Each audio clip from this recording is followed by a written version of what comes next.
Ju përshëndes të gjithë nga Breaking në Top News. Si fillim ju uroj një javë sa më të mbarë, do të jemi në një transmetim të drejt për 3 orët në vijim, me zhvillime të kryesore në vend, por sigurisht do të ndalemi edhe tek ndërprerja e energjisë elektrike në Spanjë, Portugali dhe Francën jugore. Ka dyshime për një sulm kibernetik, teksa ka shkaktuar një situatë kaotike në rrugë, aeroporte, por edhe në linjat telefonike, dhe sipas informacioneve të deritanishme do duhen 6 deri në 10 orë për rikthimin në normalitet. Por në nisje do t'jemi me zhvillimet të kryesore në vend, do të flasim për ecurinë e hetimeve sa i përket të vrasjes së një ditë më parë në Vlorë, e po ashtu edhe çështje të tjera që lidhen me SPAK e gjykatën e posaçme. Në këtë pjesë të parë të programit kam kënaqësinë të kem në studio avokatin Kujtim Cakrani. Avokat, mirë se erdhët. Mirë se u gjeta Dafina, kënaqësi.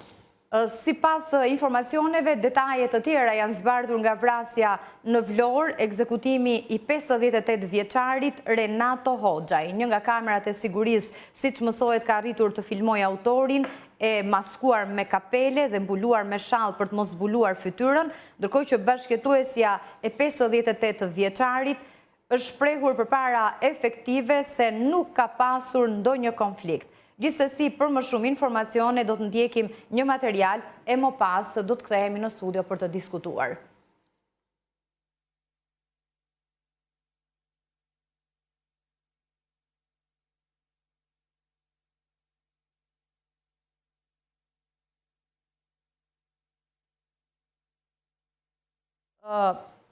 Si e keni parë ecurinë e hetimeve sa i përket kësaj ngjarje të rëndë në Vlorë?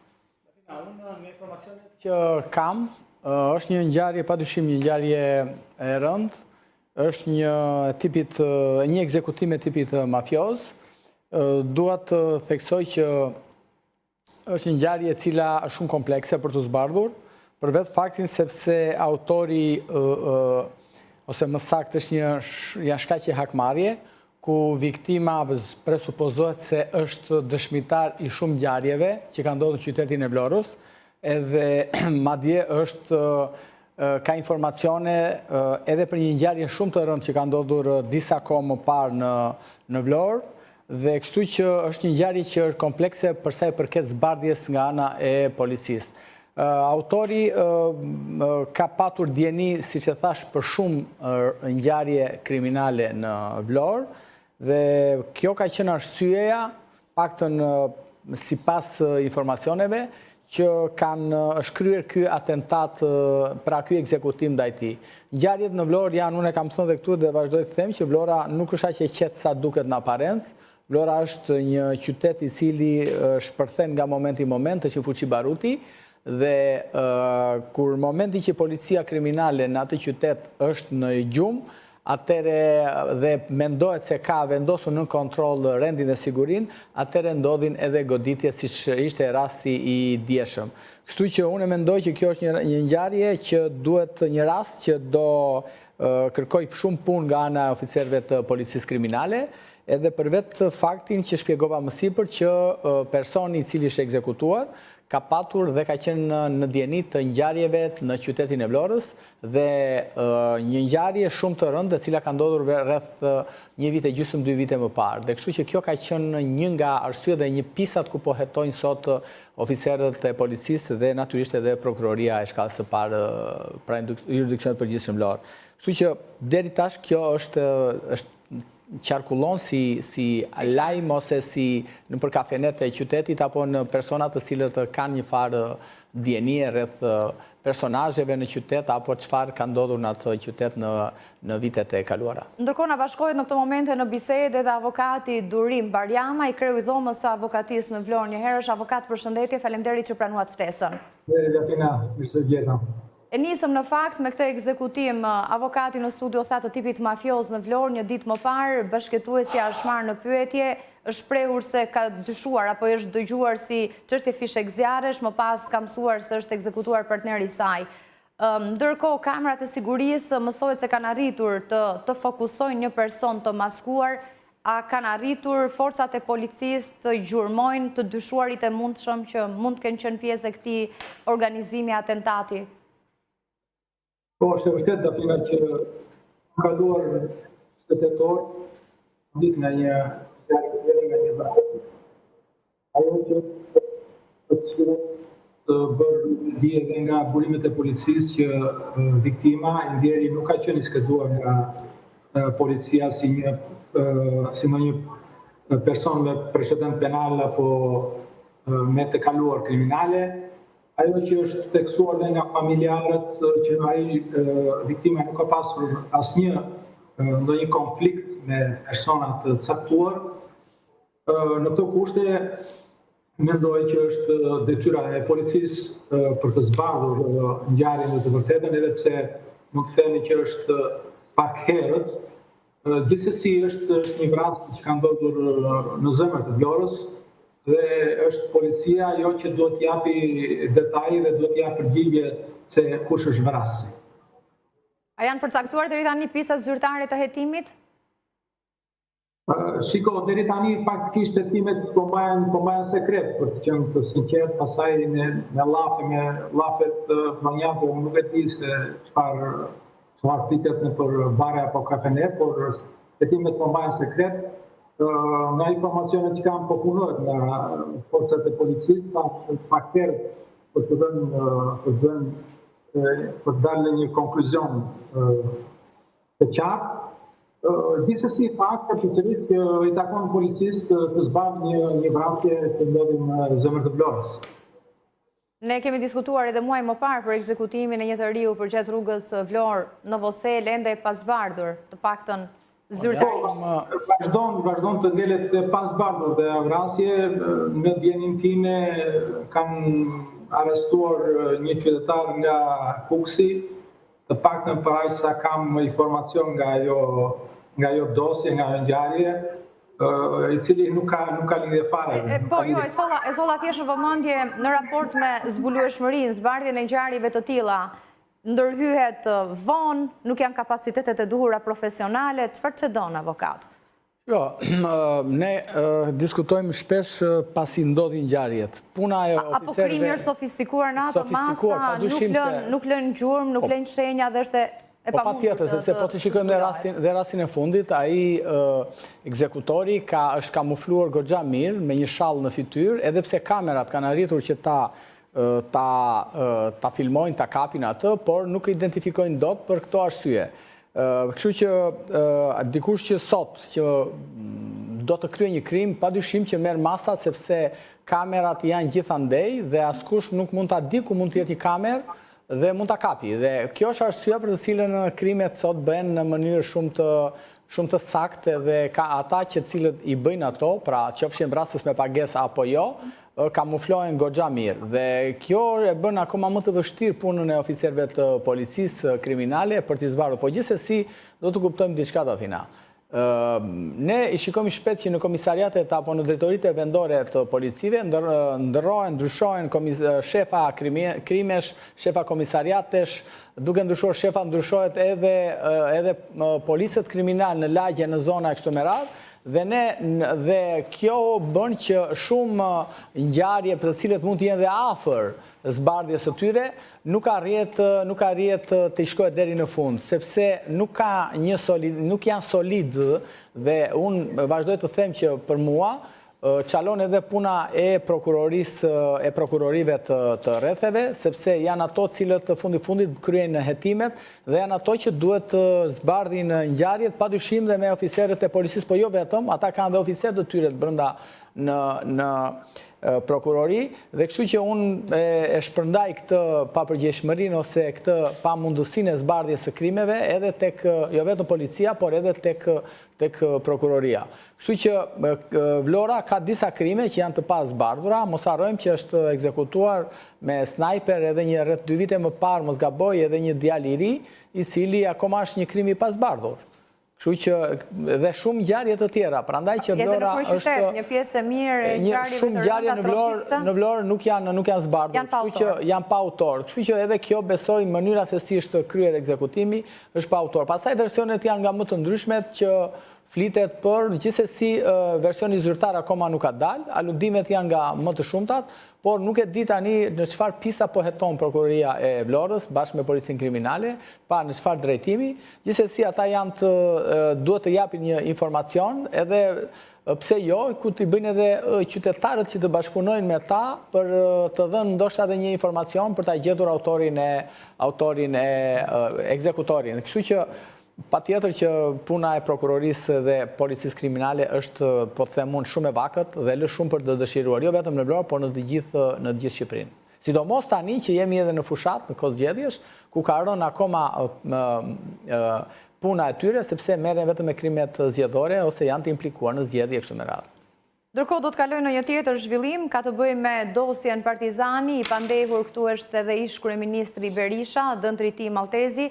Para pak ditësh avokatët mbrojtës bën një kërkesë për përjashtimin e gjyqtares së posaçme Davidi, duke pretenduar për një anshmëri të saj, dhe gjyqtarja e gjykatës së posaçme Etleva Deda ka shqyrtuar këtë kërkesë të palës mbrojtëse dhe ka refuzuar kërkesën për përjashtimin e Floriera Davidit.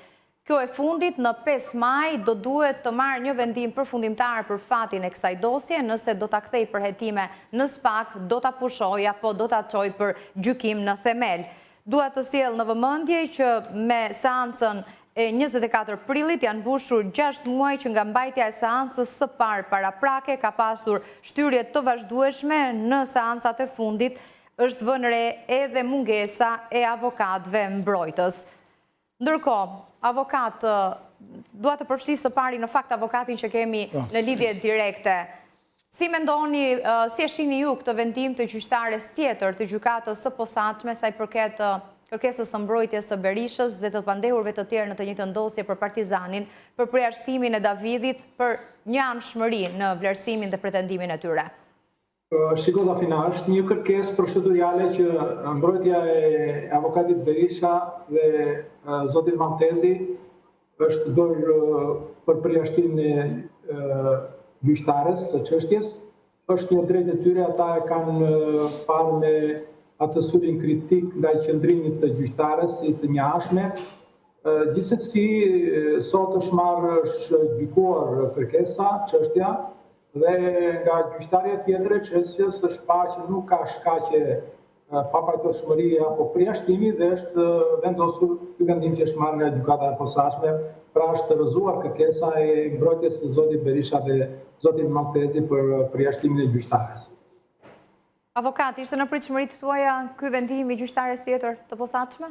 Unë në fakt e kam pritshmëritë e kam patur që në kryet e herës që kur kjo dosje u montua nga ana e prokurorëve të SPAK-ut, edhe biles edhe me zotin Gjokutaj që diskutova në momentin që ai e ngriti këtë pretendim për përjashtimin, i thash që ju e bëni, por unë nuk kam asnjë lloj pritshmërie që ata mund të ta përjashtojnë gjyqtaren, duke marrë parasysh edhe precedentët e mëparshëm, është shumë e vështirë që të pranohet kërkesa për përjashtimin e gjyqtarit. Ku e ka shfaqur gjyqtarja një anshmërinë? Deri tani nuk ka pasur ankesa nga mbrojtja. Jo, ka pasur ankesa, sepse gjyqtarja në seancën paraprake janë bërë disa kërkesa nga avokatët, sidomos nga avokati zotit Berisha e zotit Gjokutaj. Të kryet e herës edhe Berisha e vlerësoi këtë gjyqtar. Jo, nuk e di se ka vlerësuar. Problemi qëndron që zoti Gjokutaj bëri disa kërkesa për pa vlefshmëri, pa përdorshmëri. Një ndër to ka qenë edhe akti ekspertimit, raporti financiar, ku ishte bërë nga prokurorët e SPAK-ut, që do të thotë që ishte i njashëm dhe zoti Gjokutaj me të drejtën e tij dhe ne kushdo avokat tjetër në raste të tilla kërkon gjithmonë që akti raporti financiar të bëhet me ekspert të pavarur dhe jo nga ata cilët akuzojnë, sepse SPAK-u normalisht e ka bërë sipas interesit të vet. Dhe duke qenë që ishte edhe konflikt interesi, pasi ai që ka kryer aktin është një i gatshëm, nuk e dija që kishte avokat gatshëm, prokuror, gjyqtar gatshëm, por nuk e dija që pas ka edhe ekspert gatshëm dhe ai i bë ka gjithë këto akte ekspertizme dhe fakti që ai ka dhe djalin në BKH, zotëria që ka bërë aktin e ekspertimit raporti financiar. Dhe në këtë kuptim, përveç shumë kërkesave të tjera ndaj zotit për zotin Berisha, që të kthej çështja, pasi në atë dosje nuk ka asnjë firmë aty të zotit Berisha që të implikohet dhe me të drejtë zoti Gjokutaj i kërkoi që të thirreshin ta kthej dosjen për të pyetur edhe persona të tjerë siç ishin kryeministri Rama që në atë kohë që ishin kryetar bashkie, ku në gjitha dosjet del ndonjëherë që ka firmosur. Pra, janë persona të shumtë aty që duhet ishin thirrur nga ana e prokurorisë dhe disa veprime të tjera procedurale që unë nuk mund t'i përmend për publikun, se janë shumë teknike. Dhe duke qenë që ajo zonja gjyqtare nuk i pranoi asnjë nga kërkesat e tyre qoftë për pavlefshmëri, atëherë lindi e drejta zotit Gjokutaj që ta kërkonte përjashtimin e saj, sepse tashmë ajo ka vendosur që çështjen do ta kalojë në gjykim. Dhe është thjesht po bëhet ajo farsa, siç e bën zakonisht prokurori, po sepse në momentin që ti nuk pranon kërkesat për papërdorshmërinë e provave, atëherë vendimi është marrë. Dhe është marrë që do kaloj çështja në gjykim. Jo se është herezi që do kaloj në gjykim dhe është gjë e madhe, sepse ajo dosje ashtu në unis, ashtu do përfundoj. Problemi është që ajo në kërkesat e saj dhe në vendimin e saj gjykata, pra gjatë hetimit gjyqësor tashmë, ajo kishte thënë që okej, dosja është për mua është okej, prokurorët e kanë ngritur tamam akuzën, pra dhe e ka paragjykuar. Po e ka thënë duke thënë në seancat gjyqësore, gjatë seancave gjyqësore, këtë e ma konfirmon avokatët. Po si mund të shprehet ashtu gjyqtarja për atë janë okej, dhe kështu që zoti Gjokuta e nisur nga kjo pretendimi i gjyqtares, pra në të gjitha këto sjellja e gjyqtares, ajo, shiko, ca gjëra nuk është e thuen, ca gjëra ne avokatët i kuptojmë edhe me veprimet e prokurorit apo të gjyqtarit, dhe në kuptim ne kur i kuptojmë këto mënyra, atëre, jo, gjyre trupit, mënyra sjellja, në momentin që ti pranon çdo kërkesë të prokurorisë, nuk pranon asnjë kërkesë të avokatit, atëre ti ke paragjykuar çështjen, sepse aty, shiko, seanca paraprake nuk është seancë gjyki, as seancë dënimi, është një seancë ku ti një seancë ku kryet filtrimi i dosjes, pra kontrollojnë veprimet procedurale nga ana e prokurorisë. Pa veprimet e saj, dhe normalisht avokatët kërkojnë aty pavlefshmëri, papërdorshmëri të provave. Dhe kështu që nëse ty nuk ti pranon asnjë prej tyre, atëre çfarë duhet të mendojmë ne? Do të mendojmë që po bëhet i procesi rregullt ligjor? Ja. Atëre, kështu që kërkojmë përjashtimi, nuk është rasti i parë që kërkohet, ne kemi kërkuar pafund aty përjashtimi, pavarësisht se ata nuk i përjashtojnë sepse nuk përjashtojnë kolegët e tyre, është histori tjetër ajo. Por është të drejtën e tyre dhe unë mendoj që ajo çështje do kalojë në gjykim datën 5, edhe me nxitimi i madh që duhet kaloj patjetër, dhe kështu që do vazhdoj rrugtimin e saj në procesin e themelit, ku pastaj dëshmitarët që do thirren aty do jenë të shumtë tek kështu me radhë, sepse ata që kanë dëshmuar në gjatë hetimeve, ata do vinë edhe të dëshmojnë në seancat gjyqësore, pastaj këta do thirrin, do kërkojnë të bëjnë reakt ta ribëjnë aktin e ekspertimit, do kërkojnë të thirret kryeministri zoti Rama në procesin gjyqësor, të shpjegojë për firmat e tij e kështu me radhë. Por mundet të mos sa pranoj gjykata si provë këtë, nuk e thirr kryeministrin, çfarë do t'i bëj gjykatës ti? I kthejnë në gjykata apelit, çoj aty dhe pastaj përfundon në Strasburg, kur përmbaroj Strasburgu pas 15 vitesh, nuk është më zoti Rama, zoti Berisha, dhe kështu kjo është drejtësia në Shqipëri. Se çfarë mendoni drejtësinë në Shqipëri?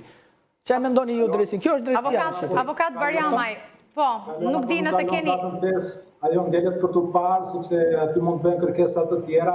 Jo, është për vendim ajo. Janë tre opsione dhe pritet jepet vendimi. Ja, është për vendim ajo. Ndërkohë që avokat Cakrani është i bindur që tashmë e ka marrë gjyqtarja vendimin, do ta çojë çështjen për gjykim në themel. Si mendoni ju? Nuk ka përfunduar akoma. Shiko, avokatët e zotit Berisha dhe zotit Maltezi bën kërkesa për pavlefshmërinë dhe papërdorshmërinë të provave. Gjyqtarja u shpreh me vendim, pra rrëzoi kërkesën, ata bën kërkesë për përjashtim. U lind e drejta avokatëve në seancën. Pa diskutim, aspekti procedurial u lind, po si ndikon në proces një kërkesë për përjashtimin e gjyqtares për një anshmëri pas një periudhe të gjatë shqyrtimi, afro 6 mujore? Jo, shiko, kërkesa për përjashtimin e gjyqtarit mund të lindë dhe aty për aty. Pa diskutim, por pra pas 6 muajsh, a do të kishte shfaqur shenja një anshmërie më herët në këtë kontekst ishte pyetja? Shenja një anshmërisë mund të shfaqet edhe në një seancë gjyqësore. Po pra. Pra unë si avokat bëj një kërkesë dhe ju si gjyqtare më rrëzoni që unë mendoj që e rrëzoni pa të drejtë. Dhe ju po shfaqni shenja një anshmërie dhe mua aty për aty më lindet drejta që të bëj kërkesë për përjashtim, sepse dhe ligji të thotë brenda 3 viteve nga dita e konstatimit të shkakut të përjashtimit ti duhet jetë detyruar të bësh kërkesë për përjashtim. Pra, ajo që po thosha, në datën 5, gjyqtarja ka rrëzuar kërkesat për pavlefshmëri, papërdorshmëri, avokatët bën kërkesë për përjashtim, u shqyrtuar kërkesa për përjashtim, vazhdon seanca në datën 5. Në seancën e datës 5, avokatët e zotit Berisha mund të shkojnë atje dhe të bëjnë kërkesë për marrjen e një prove tjetër që nuk është gjykuar në këtë çështje. Gjyqtarja mund t'ia rrëzojë prapë dhe ata përsëri mund t'u lindë drejta të bëjnë kërkesë për përjashtim prapë. Dhe që do shqyrtojë. Pra, për ta zgjatur procesin. Po tentojnë ta shtyjnë sa më gjatë avokatët mbrojtës, si mendoni? Nuk e di çfarë strategjie, sepse edhe ja shtytëm edhe 1 muaj dhe 2 muaj, nëse çështja është që do të shkojnë në gjykim, do të kaloj për gjykim, ajo do të kaloj.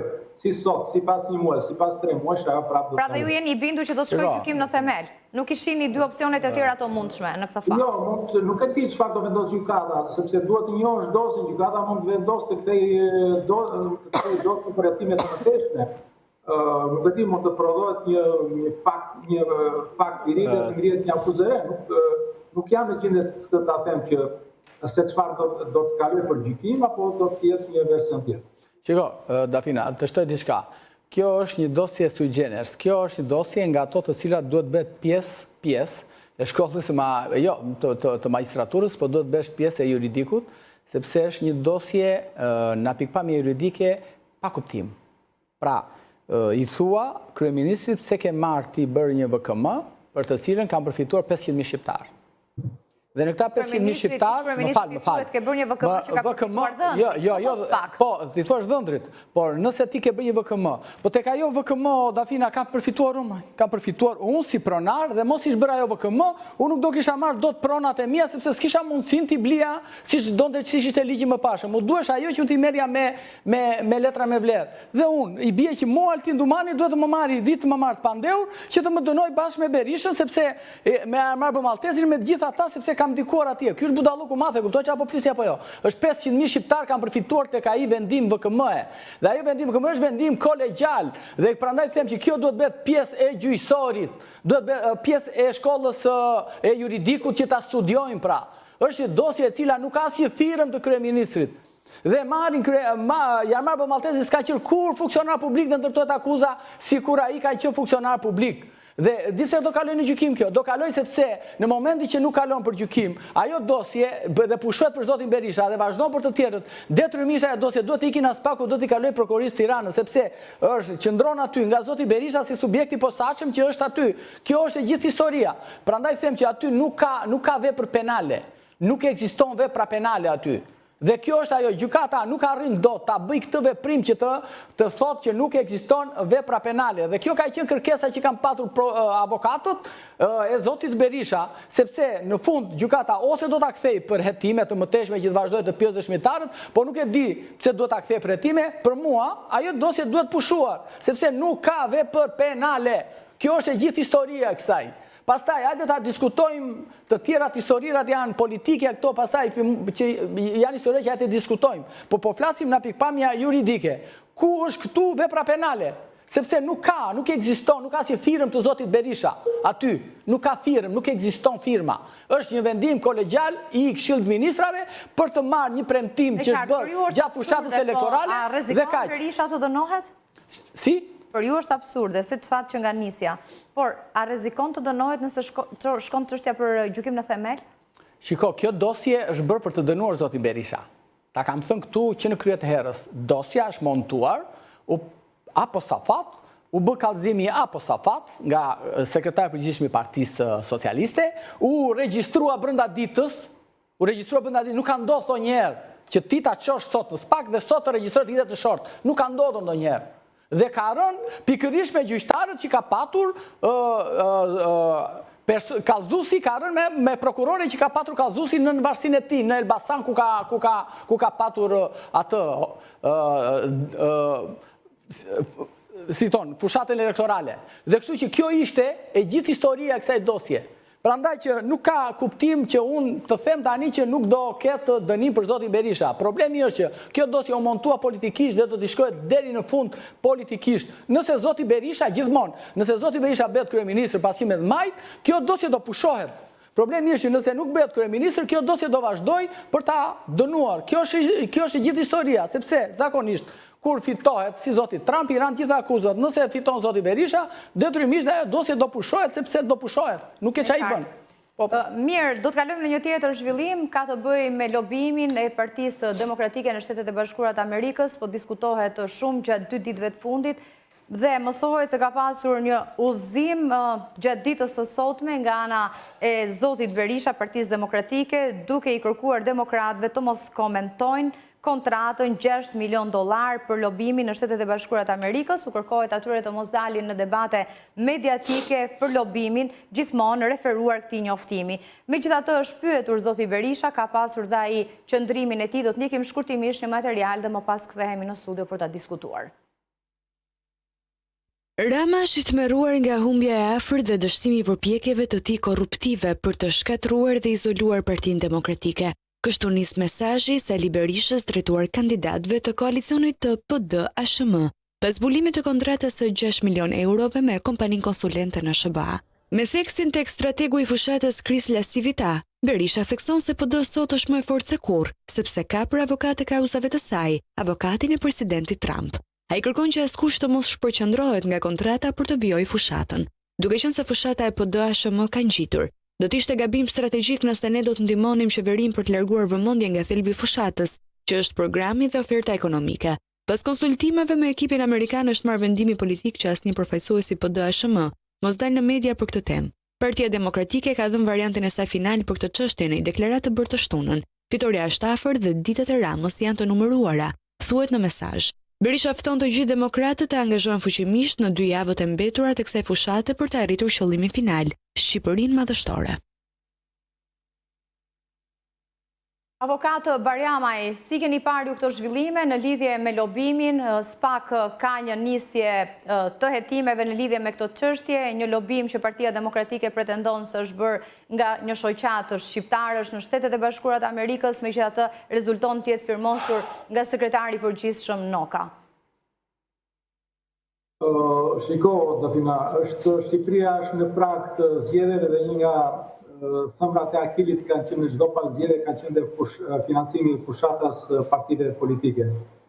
Është ngritur gjithmonë me shqetësim ky financim, sepse në fund fundit financimet që vijnë nga parat e korrupsionit, nga parat e krimit, nesër do të transmetohen tek hallkat e pushtetit shtetëror. Jemi përpara një fakti që në dijenin time që provoja e posaçme ka nisur hetimin.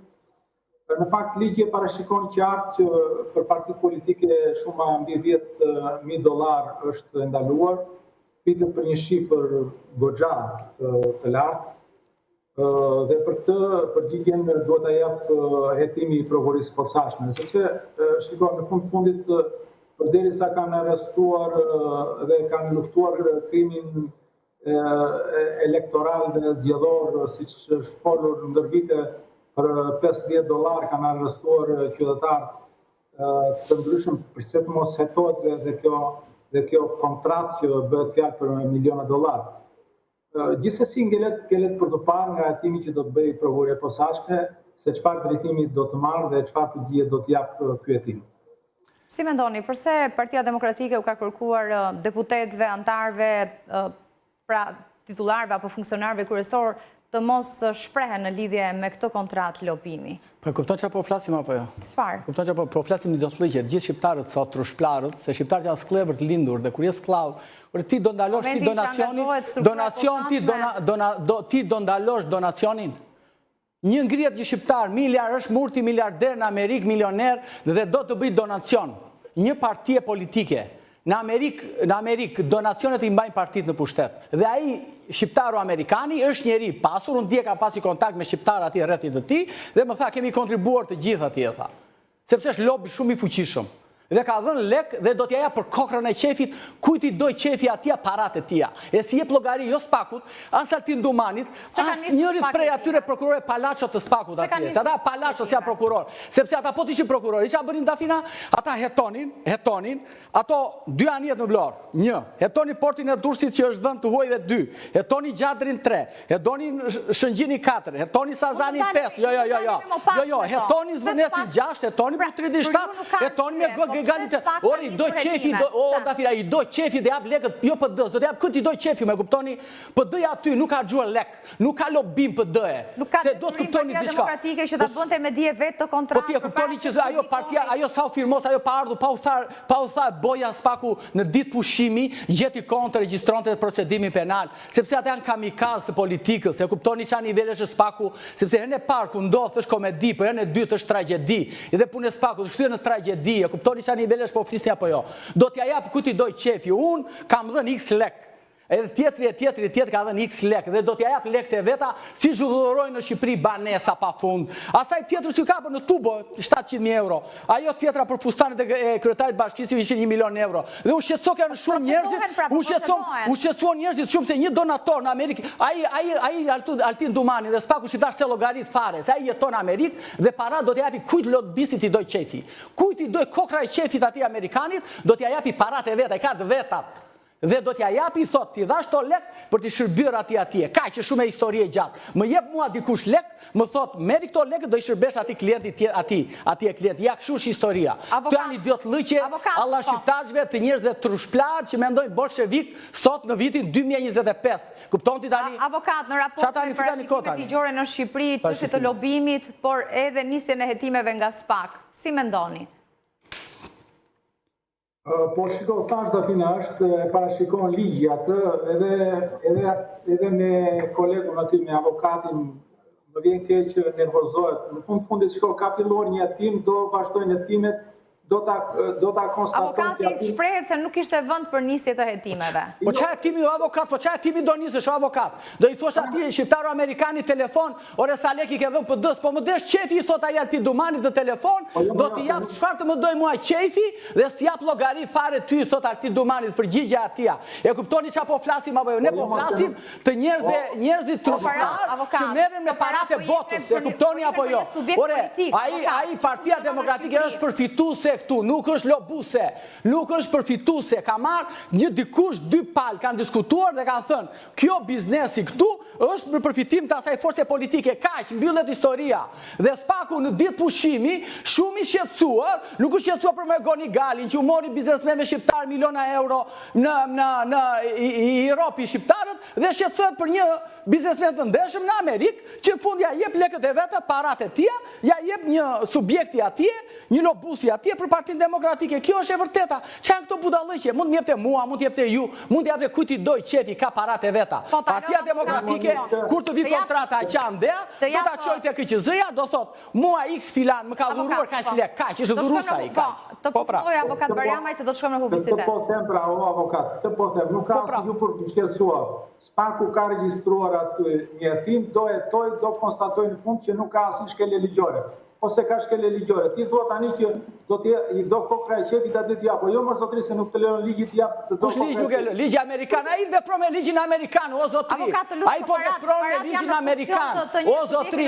Ai ka lidhur një amerikan me një amerikan në Amerikë, ka thënë, urdhon që këto parat dhe un kam një njeri, un kam një forcë politike atje dhe juve do i shërbeni asaj force politike. Kaq shumë e thjesht. Ore, kuptoni kush ligj ta penalizoj atë? Kush ligj do ta penalizoj? Atë do ta penalizoj ligji amerikan, kush ta penalizoj? Ç'lidhje ka ligji shqiptar me atë në Amerikë? Ç'lidhje ka Altin Dumani, çfarë do bëjë në Amerikë? Po, PD-ja ka një detyrim, do thot, mua një XY, një fondacion që është atje në Amerikë, po ajo nuk është arboja akoma, ju thoni se ka thënë, ku ta çojnë KQZ, atëre po pra. Ka marrë filmi. Çfarë historikot? Pra po thosha, do hetohet dhe në fund nëse nuk rezulton asnjë shkelje ligjore, sepse në fundit partitë politike shqiptare kanë një ligj që i rregullon në marrjen e fondacioneve apo të shumave për fushatën elektorale, nëse nuk ka asnjë shkelje ligjore, nuk ka asgjë për të shqetësuar. Nëse ka shkelje ligjore, pastaj duhet të përgjigjen, nuk ka sens, nuk ka logjik të thuash që më do qefi mua, sepse mund ngrihet një qytetar amerikan dhe ti dhuroj për shembull kryeministit shqiptar 20 milion euro, i kam të mirë do t'ja dhuroj. A mund t'i marrë kryeministit shqiptar 20 milion euro? Mos e katroshu, jo kryeministri. Ai nuk e ka dhënë Sali Berishës, jo, absolutisht jo, dëgjoj avokat. Ai ja ka dhënë një forcë politike për të cilën ai aderon. Dhe ai nuk e ka dhënë lekët as Sali Berishës, as Flamunokës, as Orët Bylybashit, as Luciano Boçit.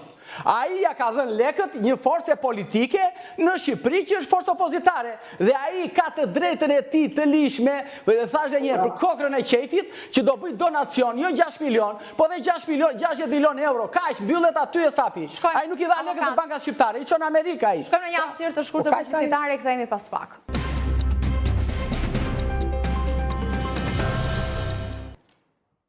Jemi në një transmetim të drejt për drejt të breaking, do të vijojmë të flasim në këtë moment sërish për çështjen e lobimit të Partisë Demokratike në Shtetet e Bashkuara të Amerikës, një kontratë lobimi prej $6 milion. Ka pasur gjatë ditës së sotme një replikë në distancë të Richard Grenell, të dërguarit të presidentit Donald Trump për misione speciale, por edhe djalit të presidentit, një debat me drejtorin e zyrës së shtypit të Partisë Demokratike Alfred Lela lidhur me një shkrim ku Grenell konsiderohet lobist i pa deklaruar i kryeministrit Rama. I dashur Alfred Lela është reagimi Grenell, e kuptoi që jeni disa ditë larg një zgjedhje të rëndësishme. E kuptoi që emocionet janë të larta, zgjedhjet tuaja i kam parë në heshtje sepse Shqipëria është një aleate e rëndësishme dhe e besuar e Amerikës në NATO dhe një nga vendet e mia të preferuara për të vizituar dhe për të pushuar. Por kjo histori nga media juaj është një gënjeshtër totale. Duhet të korrigjohet menjëherë dhe të hiqet nëse ju interesojnë faktet, ka shkruar Grenell në rrjetet e tij sociale. Ndërkohë, siç u bëra me dije, gjatë ditës së sotme Partia Demokratike përmes një udhëzimi ju ka kërkuar demokratëve të mos komentojnë pikërisht këtë kontratë lobimi. Në fakt, breaking ishte në përpjekje për të pasur edhe një kontakt edhe një lidhje, një komunikim me Lelën, ndoshta do ta kemi të mundur më vonë, deri në këtë moment ishte e pamundur. Avokat, përfshihet, pra merr për masa të tjera duket çështja e lobimit. Nuk jemi tashmë vetëm tek vlera, por duke u përfshirë edhe palë të rëndësishme. Tani, ju e quajni lobim, unë e quaj donacion. Tani, shqiptarët ngatrojnë donacionin me korupcionin, spaku ngatron korupcionin me donacionin, dhe ky është problemi i madh. Ky është problem ndërmjet një shqiptari, i cili, siç e thash, ka ikur dhe me pushime sot për qefin e tij, ka lënë një kontratë aty dhe u ka thënë shqiptarëve, mediave, analizëve, juristëve, të gjithë atyre që kanë interes, sepse kanë interes të madh, ku gjeti ai lekët, dhe ai do t'ja llogarit tani. Për ku gjeti ai lekët dhe pse bëri donacion Partisë Demokratike. E kuptoni apo jo? Çfarë niveles flasim? Tani, nuk është faji atij shqiptar-amerikanit, që shqiptarët vinë nga skllavëria dhe nuk kanë $200, $300, ai është miliarder, ka para dhe do t'ja japi, ka vendosur që një pjesë të shumës së tij t'ja japi një parti të saktuar politike. Ju thoni lobimi, për çfarë është ky lobim? Se kuptoj unë. Ajo është një kontratë që çdo muaj do pagohen $250,000, po ta lexoni kontratën, thotë, mund ta prishësh edhe muajin e 5 dhe muajin e 6 dhe pagojnë 6 milion, po pagojnë 1 milion. Kjo është kontrata. Kontrata është aty. Të dërguarit misione speciale, qëndrimet që vinë nga zyrtar, drejtues të zyrës së shtypit të Partisë Demokratike. Çështja e lobimit të PD-s apo donacionit atij me çështjen e Grenell, me Edi Ramën, që kërkon me çdo kusht, i ka falur tjetrit Sazanin. E di që ka bërë, ka falë Sazanin. Kujt ja ka falë? Ja ka falë djalit, ja ka falë dhëndrit të Donald Trumpit, sepse do të bënde korupcion politik. Dhe ne këtu nuk na shqetësoj fare ajo që ti jep një ishull, një njeriu i cili do ta marrë atë ishullin, do t'ja japi ca arabëve dhe ata do vinë të bëjnë turizëm në Shqipëri, dhe na shqetësoka sepse një shqiptaro-amerikan, një njeriu pasur ka dhënë donacion për një ka shkelje ligjore në këtë kontratë? Po të japësh copa territori, nuk qenë ka shkelje ligjore, të japësh, po investitor strategjik janë të gjithë bandit në Shqipëri, investitor strategjik në Shqipëri janë të gjithë bandit.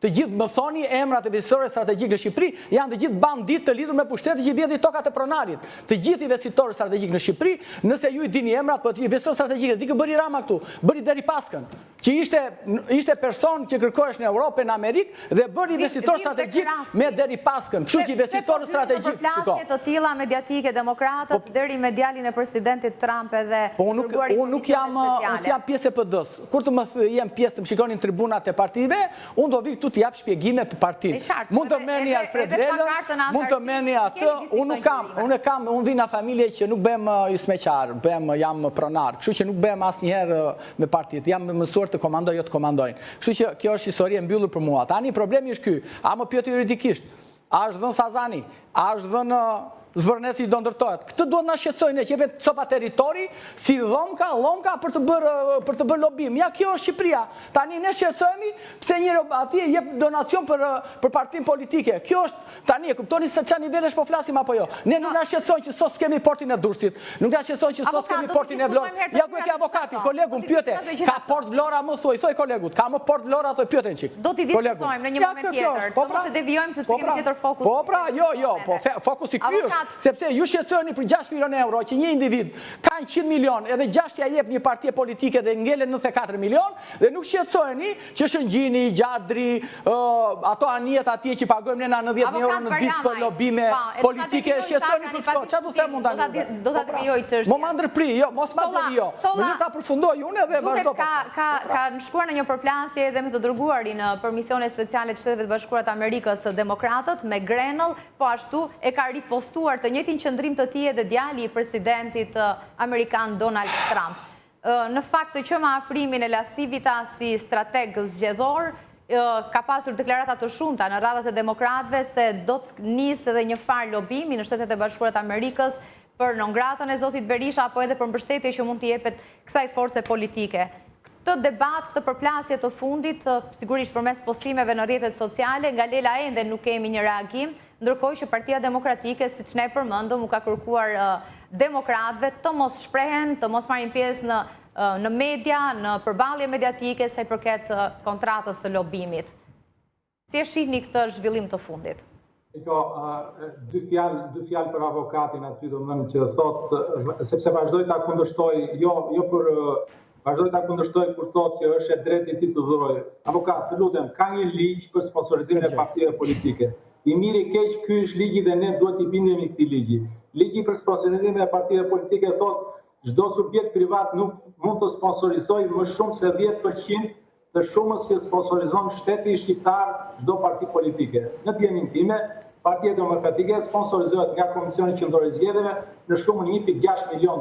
Pra, nuk është çështje dëshire, këtë pengon ligji. Kaq. Nuk e thash për replik dhe për debat. Për sa i përket asaj që thatë ju Dafin, më vjen keq kjo në këtë deregjesh ka ta nisur politika shqiptare.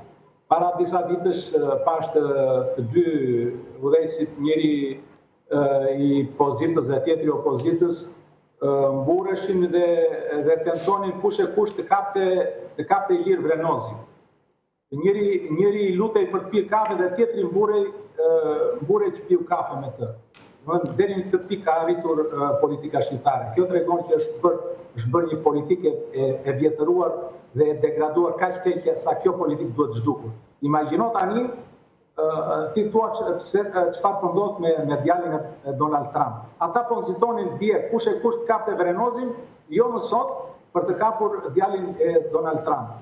Në vend që të merren me hallet e popullit shqiptar në të fushat elektorale, të qajnë hallet e popullit që s'ka rrugë, që s'ka drita, që s'ka ujë, që rrugët janë bërë si rrugë në gjendje të pas lufte, merren tani sepse nuk kanë çfarë i thonë me këtij populli, nuk kanë çfarë japin me këtij populli dhe merren duke parë lobingjet me djalin e Donald Trump, sepse thash nuk kanë çfarë japin me këtë populli dhe vetëm me këto gjëra, me këto pralla mund ta gënjejnë këtë popull. Të them diçka. Po, avokat për ta përshtypur diçka. Ju do të kuptojnë diçka trushplarët, shqiptarët do të kuptojnë diçka. Kush janë trushplarët? Trushplarë njerëzit që merren me këto që ku do i çojë tjetri parat që ka në xhep e ku do t'i adhuroj. Do të kuptojnë lobimet janë forma që ka nisur jo sot, o Dafina, më fal. Po pra, po lobimet ku t'i bëhen? Po pra, do të drejtoj vendin, qeverinë. E dini ju kush është lobi? Dëgjoj, o Dafina, futu lexoni, transparenca do bëhet, që transparenca çohet te KQZ-ja, prandaj çohet te KQZ-ja, e ashtu dhe shumë pyetje ka, edhe Sazani duhet kishte hetuar ç'a morin këmbim Rama që a dha sa fitos 10 Trumpi atje dhe na mbledh këtu, mos harro herë tjetër e ta shpjegoj. Tani, të them dy fjalë për lobimet. Lobimet në perandoritë e mëdha nuk kanë lindur sot. Kanë liqë me perandori romake, jo filloi Konstantinopojën, me perandorin turke, me perandoritë kështu funksionojnë lobimet. Nëse sot janë dy lobe të fuqishme në botë, një është lobi hebre dhe lobi grek, kështu funksionojnë Dafina. Po ne jemi mësuar sepse na ajo që i ke që vim na bolshevizmi, ne vim na ajo që vim na regjime bolshevike, nuk e kuptojmë dot që ne marrëdhëniet e vendave të vogla kështu funksionojnë, sepse nëse ekzistojmë sot si vend, ekzistojnë falë lobimit që bë me Shtetet e Bashkuara në 1919, në Francë që ndonjë 6 muaj u ison që tha të vetë vendosja. Dhe këto janë lobimet. Lobimet e partive politike i do të vinë pushtet janë vlera për njerëzit sepse do i shërbejnë nesër qytetarëve për të patur akses në Senat, në Kongres, në marrëdhënie e kështu me radhë. Kjo është. Kujta? Lobuesve të tyre do t'ju shërbejnë? Po lobimi është sepse në Amerikë për të hyrë në këto, do të bësh lobimin e ka pengesë dhe që të hysh atje do të patjetër të kalosh këtë. Dhe do të themi Trumpit, Kongresit, Senatit, Kushtetutës Amerikane, ta heqi këtë lobimin edhe të lëm pastaj. Shqipëri që është financimit të partive në këto 3 dekada është parë si një nga njollat më të errta të demokracisë. Po financimi kush ke parë? Ata që kanë financuar subjektet kanë marrë disa fish më shumë mbrapsht. Si ka marrë? Kush i ka marrë? Kush? Ai individi? Po ja po ta them unë, takimet e Ramës në Milano, për shembull, ai që financoi takimin në Milano, ka marrë do bëj kullën afër liçenit. Ai ja kjo është lobimi që ai individi s'paku duhet ta regjistrohet procedimin penal. Jam të i kalim të minutatit. Po, avokat Barjamaj, po thoni... Avokat, nuk shet drejt, dhe kjo që po thoti është plotësisht dhe nuk shet drejt, do thotë që me që bëri Rama duhet bëjtë ty tani. Jo, e kisha të marrëdhënia e Spakut, e Spakut që Spaku në shqetësoj shumë një shqiptar atje që firmosin kontrat dhe nuk e shqetësoka që ai tjetri në Milano merr kullën aty në mes të Tiranës, ai tjetri bëhet investitor strategjik, ai tjetri bëhet investitor strategjik në jug dhe merr tokat e pronarëve shqiptar edhe këta pasurohen edhe pastaj shqiptarët fryjnë syt. Ja kjo është lobimi i pisës. Për këtë themu që Spaku duhet vazhdoj jetimet. Po pra, vazhdoj jetimet o Allah, të vazhdoj ta filloj nga Sazani, ta filloj nga Zgjadri, nga Shëngjini, nga Butrinti, nga Anijet në Vlorë atje, nga Porti Vlorës, i Porti Durrësit dhe pastaj të përfundojmë të 6 milion të këtia. Sakani, faleminderit që ishe në breaking, ndërkohë do të kalojmë në një tjetër zhvillim. Siç e bëm me dije që në nisje të programit ka pasur një blackout në Spanjë, në jug të Francës, në Portugali. Dyshimet e para në fakt ishin dhe një nga pistat e hetimit për sulm kibernetik ka shkaktuar kaos në rrugë, në aeroporte, në linja telefonike. Ne do shkojmë në këtë momente në një lidhje direkte me Anila Hykën, e cila është përfaqësuese e Këshillit për Diasporën në Francë, e do të diskutojmë mbi impaktin, pasojat që ka dhënë ky blackout, si është situata më e fundit. Zonja Hyka, përshëndetje. Përshëndetje. Sigurisht që nga momenti kur ndodhi ka një sër teorish konspirative, por ka një pjesë zyrtare deri tani çfarë ka shkaktuar këtë blackout? Sigurisht që në rastet të tilla, sidomos kur ka një përhapje kaq të gjerë, siç është në rastin e gjithë gatishturit iberik, gjëja e parë që shkon në mendje janë sulmet kibernetike që mund të bllokojnë një sistem të tillë. Pse është menduar sulm kibernetik? Sepse ky është një rrjet që mbulon jo vetëm Spanjën, por mbulon Portugalin edhe një pjesë të jugut të Francës që furnizohen nga rrjeti spanjoll. Në rastin konkret, në lajmet e fundit që unë pash, është që nuk e kanë gjetur cili është burimi, po fillojnë ta etablojnë, të rimeret, situata në kontroll. Për pjesën franceze, që ka pjesën e jugut Francës, nuk ka qenë shumë problematike, përveç për disa përdoruesve, privat, sepse janë ato që quhen sistemet të backup-it, pra sistemi i rrjetit energjetik francez ka arritur t'ja pas disa minutash, më ka pasur vetëm disa minuta humbje, mos pasje energji elektrike. Ndërsa rasti që është më i prekshëm janë Portugalia dhe Spanja, ku ke bllokim të masiv të rrjetit ferroviar, të rrjetit hekurudhor, të gjithë transporteve, metrot, pjesë e mirë e Francës, e Spanjës edhe në Lisbon. Si dhe ke, centrali elektrik, centrali nuklear, që automatikisht është mbyllur, është bllokuar kur ka të tillë mungesë furnizimit elektricitetit, dhe shumë, si thosh, dhe impakte indirekte, siç janë për shembull aeroportet, që janë ka pasur vonesa dhe bllokime, sisteme të tjera, industriale.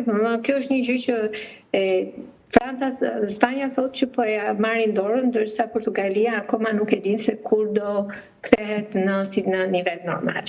Ndërkohë, nëse flasim për Spanjën, për Francën, ka pasur më pak pasoja, tashmë po rikuperohet situata? Po, sepse Franca i ka si më thënë, merr një pjesë të furnizimit të elektricitetit nga Spanja, dhe aty ku ka patur të tillë janë ndërprer me furnizim të energjisë elektrike, por që duke qenë se shteti francez, rrjeti si thosh ajo kompania energjetikës ka kapacitetin dhe hapësirën, i është dhënë domethënë backup më një herë. Janë çështje marrëdhënies pra domethënë bilaterale që kanë, por nuk është se është furnizuesi kryesor për Francën. E qartë, zënja Hyka ju falenderoj për këtë informacion të përcjell, uroj ta ka përcjellni sa më shpejt ju në Francë, por po ashtu edhe situatën të përmirësohet situata në Spanjë dhe Portugali. Ndërkohë, sipas informacioneve që vijnë, qeveria spanjolle ka nisur një hetim për këto ndërprerje duke shfrytzuar ekipe teknike të specializuara nga disa digastere. Autoritetet nuk kanë dhënë sqarime të detajuara në lidhje me ngjarjen. Instituti Kombëtar i Sigurisë Kibernetike po analizon situatën për të përcaktuar nëse mund të jetë një sulm kibernetik, megjithatë ende nuk konfirmohet zyrtarisht një çështje e tillë. Sigurisht ekspertët theksojnë se ka edhe shumë faktorë të tjerë që mund të shkaktojnë një situatë të tillë kolapsi të rrjetit të energjisë që nga mingarkesat, qarqet e shkurtra apo edhe probleme me linjat e tensionit të lartë. Mirë, ndërkohë ne do të shkojmë në një hapësirë të shkurtër publicitare, pas pak do të jemi me të tjera zhvillime.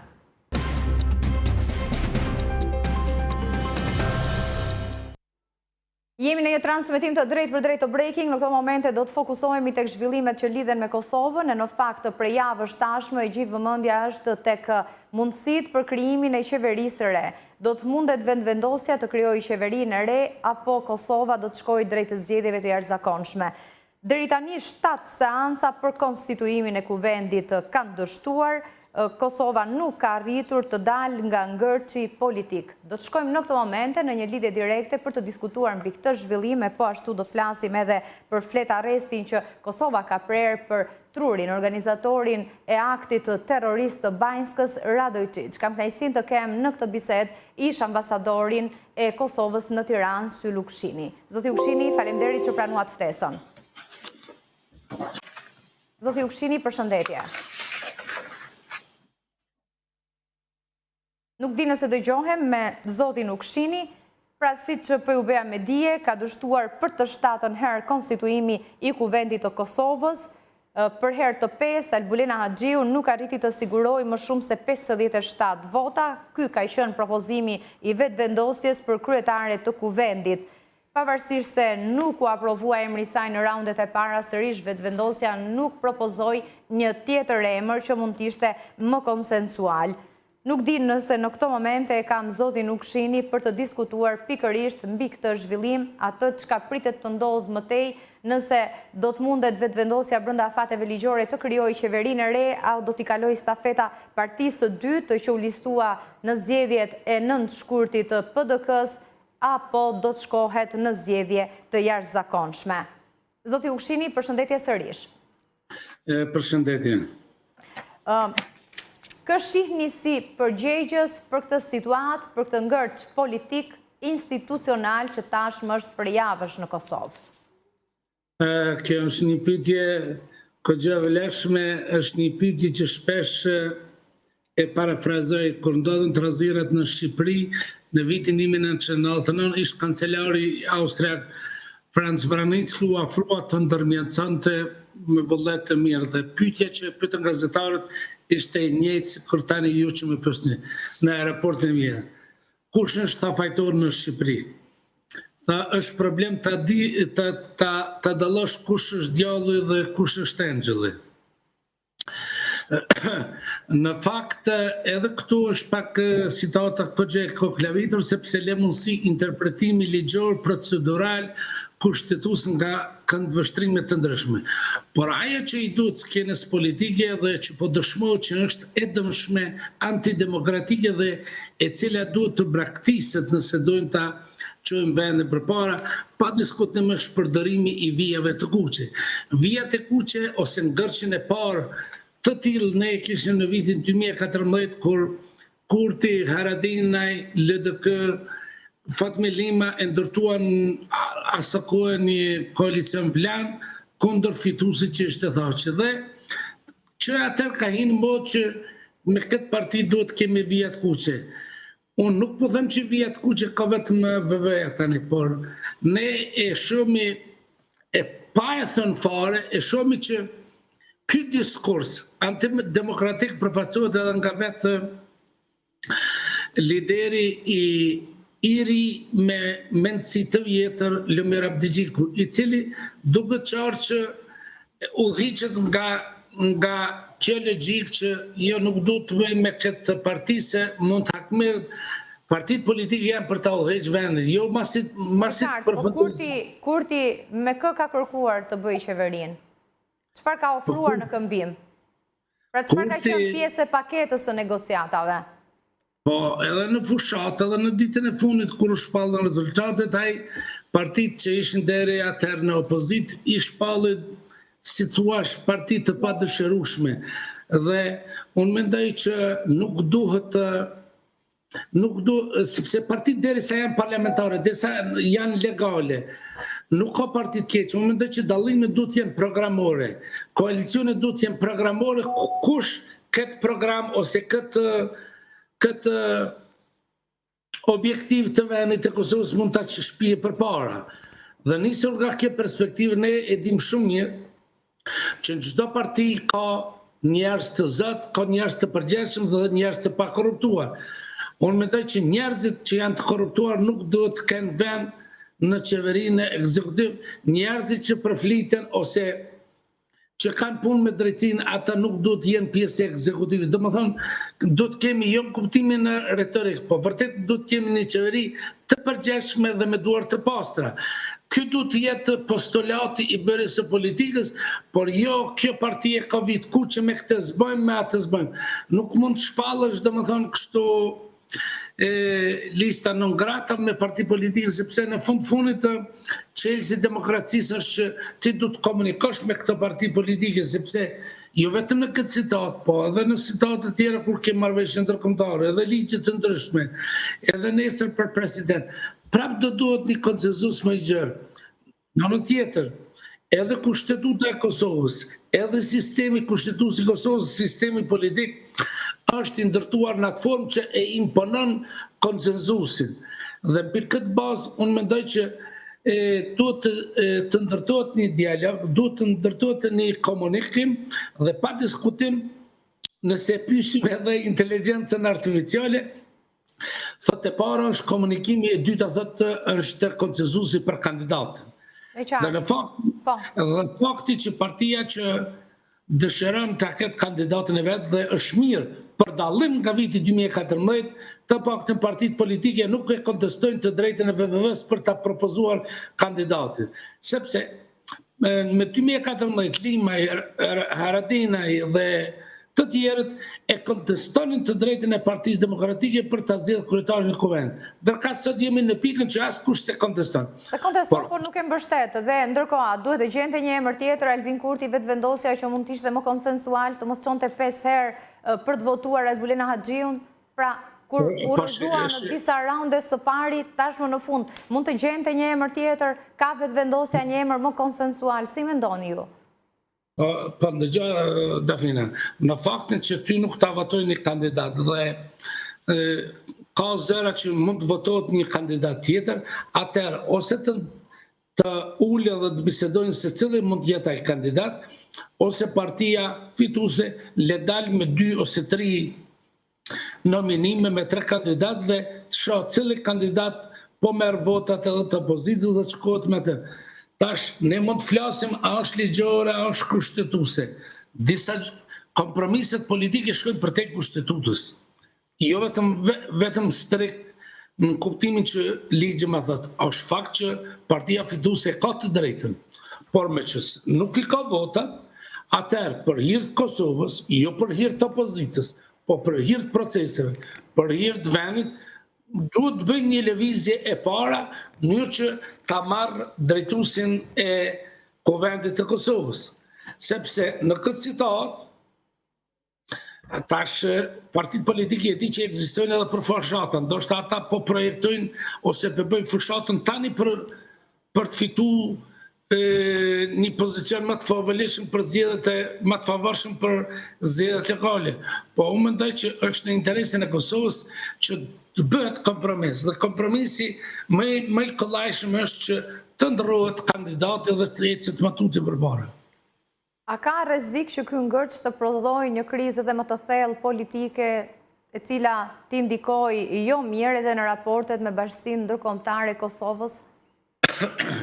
Po, ndëgjani tash, nëse i shohim ndryshimet gjeopolitike, me marrë mend se i shohim relacionet SBA-Amerikë, i shohim luftën në Ukrainë dhe shumë procese që ndodhin, natyrisht mua më duket që ne nganjëherë sigurisht nuk kemi të vetëdijshëm për këtë situata, dhe sa më parë që formohet qeveria është më mirë. Sepse ne duhet kemi një pozicion të gjartë ndaj Brukselit, duhet kemi një pozicion në Washington. Kjo nuk kupton që ne të presim Washingtoni çfarë po sjell, por qeveria e re duhet jetë të dërgojë një dokument se si do dukej dialogu. Sepse ne jemi dëshmitar që 4 vitet e fundit dialogu ka rrëshqit kështu në një anakronizëm ku vetëm takime ka dhe ka fushata, por nuk ka ndonjë marrëveshje.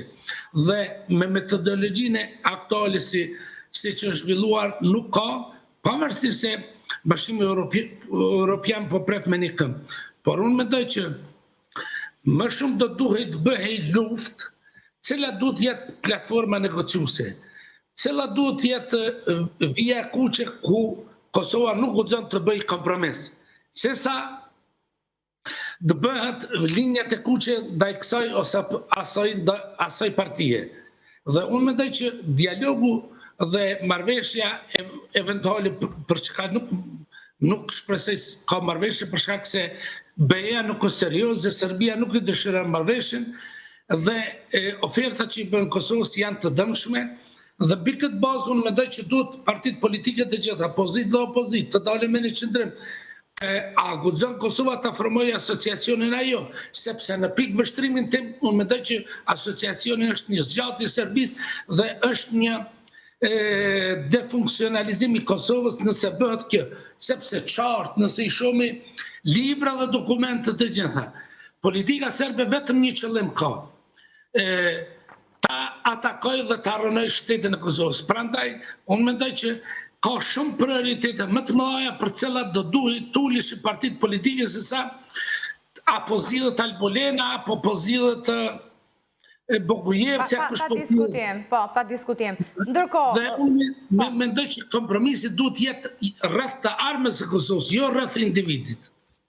Fatkeqësisht duket situata e ngjashme her pas here edhe në Shqipëri si kundër në Kosovë, interesat personale prevalojnë mbi ato në nivel kombëtar. Kushdo që dyshon që nuk kemi Dafina, kushdo që dyshon që nuk kemi një këmbë ne unik Shqiptarë dhe Kosovës, unë mendoj që janë dy gjëra, këtë hallakamën politike dhe kaosin urbanistik që e kemi të njëjtë, kjo tregon që edhe mënyrë mentale, edhe antropologjike, ne jemi një dhe të pandafshëm. Pa diskutim. Dhe situatat të tilla e tregojnë më së miri. Zoti Ukshini, ka qenë në vëmendje në fakt edhe akti terrorist i Banjskës, është diskutuar prej më se 2 vitesh tashmë pse nuk ka penalitete për Serbinë. Këtë sulm e mori përsipër si organizator ish kryetari i listës serbe Radojčić. Në fakt, 45 urdhër arreste, aktakuza janë lëshuar nga prokuroria e Kosovës, megjithatë pjesa më e madhe e personave që morën pjesë në këtë akt terrorist vijojnë të jenë nën mbështetjen dhe mbrojtjen e Beogradit zyrtar. Do të ndjekim shkurtimisht një material mbi zhvillimet më të fundit që lidhen pikërisht edhe me urdhër arrestin e lëshuar për Radojčić e më pas kthehemi në studio për ta diskutuar. Gjykata themelore e Prishtinës ka lëshuar flet arrestim ndaj Milan Radojčić, ish nënkryetari të partisë së serbëve Lista Serbe dhe 19 shtetasve të tjerë serb, të dyshuar për veprën penale krime lufte kundër popullsisë civile. Sipas dokumentit që mban datën e 15 prillit, Radojčić akuzohet se ishte pjesë e një grupi serbësh që vrani 106 civil shqiptar, trupat e të cilëve më pas u gjetën në një varrezë masive në Serbi. Në periudhën kohore 98-99 në vendin e quajtur Ura e Taliqit, në Gjakov nga data 7 maje deri më datë 10 maj të vitit 99, pjesëtarët e forcave ushtarake dhe policore serbe të uniformuar Në mesin e tyre dhe të pandehurit e lartcekur, filluan të hynin shtëpi për shtëpi, ku me forcë dhe kanosje i nxurën nga shtëpit të gjithë persona që i ishin prezent, duke i ndarë burrat nga gratë dhe fëmijët, dhe më pas i vranë gjithsej 106 civil të nacionalitetit shqiptar, dhe pas luftës trupat e tyre u gjetën në një varrezë masive në Batajnicë të Serbisë, shkruhet në fletë arrestim. Po ashtu në dokument thuhet se ky grup personash, nga 7 maj vitit 99 deri më 10 maj të po atij viti, kanë arrestuar dhe burgosur më shumë se 300 civil shqiptar, të cilët u mbajtën në burgje të improvizuara. Në këto burgje, sipas dokumentit, shqiptarët nuk kishin trajtim njerëzor, duke u munguar gjërat elementare si ushqimi i rregullt, higjiena dhe kujdesi mjekësor, dhe më pas një pjesë e madhe e tyre të burgosurve ishin dërguar në burgje të ndryshme të Kosovës. Radojčić kërkoi gjithashtu nga autoritetet e Kosovës për sulmin armatosur në Banjë të Zvečanit në shtator të vitit 2023, të cilën e mori përgjegjësinë. Kosova e cilëson këtë sulm si terrorist dhe akuzon Serbinë se ka gisht në të, ndërkohë Beogradi mohon çdo përfshirje. Mirë, zoti Ukshini, ndoqëm edhe materialin ka të bëjë në fakt jo vetëm me aktin terrorist të Banjskës, siç Radojčić i ka dalë për zot duke theksuar se ai është organizatori edhe zbatuesi, pavarësisht se sipas informacioneve dhe pamjeve filmike që u transmetuan atë ditë, ishin rreth 100 terroristët që kishin hyrë në territorin e Kosovës. Por ndërkohë së fundmi, urdhra arrestet kanë të bëjnë edhe me krime, lufte kundër njerëzimit e datojnë pikërisht në vitin 1999. Si mendoni, do të ketë një presion nga bashkia ndërkombëtare ndaj Serbisë për të dorëzuar Radojčić dhe 19 të tjerët për cilën janë lëshuar këto urdhra arresta? Jo, unë nuk besoj që do të ketë presion, sikur Radojčić të ishte shqiptar, sigurisht që bashkia ndërkombëtare do bënte presionin në maksimum për ta bërë, sepse nëse ne në Beograd kemi plot Radojčića, kemi Vučićin që ka qenë pjesë e qeverisë me Miloševićin, kemi Šešelin që ka qenë po ashtu zëvendës kryeministër, i cili hapur ka thënë që duhet të zhbëjmë shqiptarët nga territori i Kosovës, domethënë që kanë pas teori të ngjashme si të nazistëve ndaj hebrejve, dhe bashkia ndërkombëtare ata i takon dhe i konsideron si të reformuar, ndërkohë që në Kosovë tenton të gjej njerëz më ordiner, kriminal të ndryshëm, vetëm e vetëm për t'i rehabilituar dhe për t'i bërë kundër liderëve të UÇK-s, tregon domethënë dy standarde që aplikon bashkia ndërkombëtare. Unë po them diçka që ndoshta nuk e kam thënë deri më tani. Në vitin 1910 është një libër sekret austro-hungarez ku më ka zbërthy shumë çështje si kanë operu popujt brenda perandorisë osmane. Dhe çepi krijimit të shtetit serb në 1870 ka qenë një traditë e cila ekziston edhe sot. Trupet paramilitare, trupet kriminale, sikurse është e Radojčićit, kanë një histori në shtetin serb, sepse shteti serb në thelb është shtet kriminal. Duket e fortë, po unë po ju citoj një autor të njohur të Philip Cohen, një autor ndërkombëtar, i cili thotë se edhe në kishën serbe, edhe në shtetin serb, edhe në platformën e shtetit serb, ideja antisemitiste, ideja kundër shqiptarëve dhe grupeve tjera etnike ka qenë thelbi mbi të cilën është bërë ekspansioni i shtetit serb. Dhe mos harrojmë, Shqipëria i ka të njëjtë kufi që ka fitu pavarësinë dhe shtetet e Ballkanit. E vetmja Serbia është që është zgjeru për 4 herë dhe është zgjeru me ndihmën domethënë të operacioneve kriminale. Dhe sot Serbia flen mbi kufomat e shqiptarëve, mbi eshtrat e shqiptarëve të cilët i ka ekzekutuar në Kosovë dhe është varros brenda Serbisë për t'i humbur gjurmët. Domethënë një shtet të tillë ne nuk kemi askund në Evropë. Metodat në fakt kanë qenë identike me ato naziste që farë ka përdor režimi i Miloševićit, ku ka qenë pjesë edhe Vučići. E të faktuara këto zoti Ukshini, po si shpjegohet që nuk ka penalitete ndaj Serbisë në situatë të tillë, por në fakt paradoksalisht Kosova është në disa masa kufizuese për shkak të asaj që ndodhi në zgjedhjet vendore të 4 komunave, ku në fakt vetë nuk u paraqit popullsia serbe, megjithatë u krijuan probleme, u penalizua Kosova për shkak se shoqëroi me polici 4 drejtuesit e rinj shqiptar. Pse nuk ndodh kjo, unë mendoj që Dafina është edhe faji ynë, është mungesa e punës, natyrisht që ndërkombëtarët na kanë këshillu ose kanë pas një lloj inxhinieringu që mos u merrni me të kaluar. Ndërkohë që ne u dash ta kultivojmë dhe ta hulumtojmë, domethënë atë çfarë ka ndodhur në Kosovë, ndërkohë që ne e kemi lënë atë dhe jemi marrë me njëri tjetrin. Serbia nuk ka lënë gur pa lëvizur që nga qershori vitit 1999 për ta rënuar atë çfarë ka ndodhur në Kosovë. Domethënë sepse ajo dëshiron që të dalë me histori të pastër. Në anën tjetër, mos ta idealizojmë edhe perëndimin. Edhe perëndimi domethënë është klientelist ndaj Ballkanit dhe ndaj Serbisë ka pas një qëndrim për shkak aleancave të vjetra, historike, kulturore. Domethënë Evropa nuk është Evropa e koncertit evropian, po baza e këtyre aleancave zëfill në kohën e koncertit evropian. Dhe mbi këtë bazë, neve na kanë pa edhe në kryeqytetet evropiane si mbetje të Perandërisë Osmane, si një popull musliman, që duhet pasur kujdesin se këta nuk janë pjesë organike e Evropës.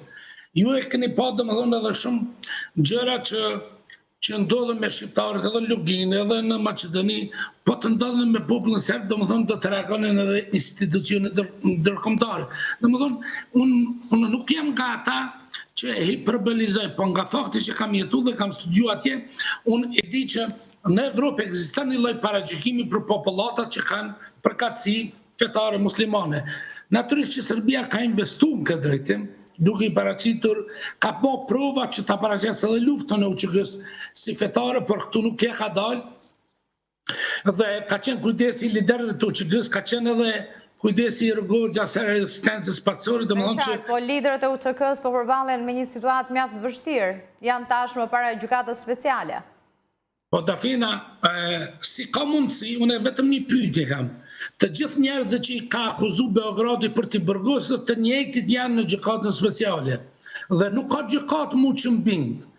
Kur në Kosovë janë 1 milion shqiptarë ose 90% popullatës dëbuar dhe nuk ka familje që së shprek nga krimi dhe gjenocidi serb, ndërkohë që ti merr i çon disa liderë dhe i pyet për këtë komunikat ose si kanë pas raportet ndërnjerëzore. Është banalitet dhe mënyra që ka rrëshqit kjo gjykatë nga shtëpia e verë, nga trafikimi i organeve, domethënë rrëshqitit e Enver Sekeraçat, një njeri domethënë që ka qenë një kriminal ordiner në Prishtinë dhe ka qenë i njohur që ka bashkëpunuar edhe me strukturat e shtetit serb. Dhe tani pikërisht ai njeri përdor në anën tjetër. Vetëm një gjë tregoni, çfarë kuptimi ka nëse në Nürnberg liderët e shteteve aleate do të akuzoheshin me dosjet e Gestapos. Si ka mundësi, çfarë logjike ka që të përdoren dëshmi të UDB serbe të një formacioni ose të një institucioni që këtu ka bë spastrim etnik, ka bë vrasje masive dhe ka bë deportime. Domethënë s'ka kuptim që ata mund të na thojnë shumë çka mund të na jeshojnë, por domethënë ka një përmbysje dhe një tendencë për ta përmbysur atë çfarë ka ndodhur.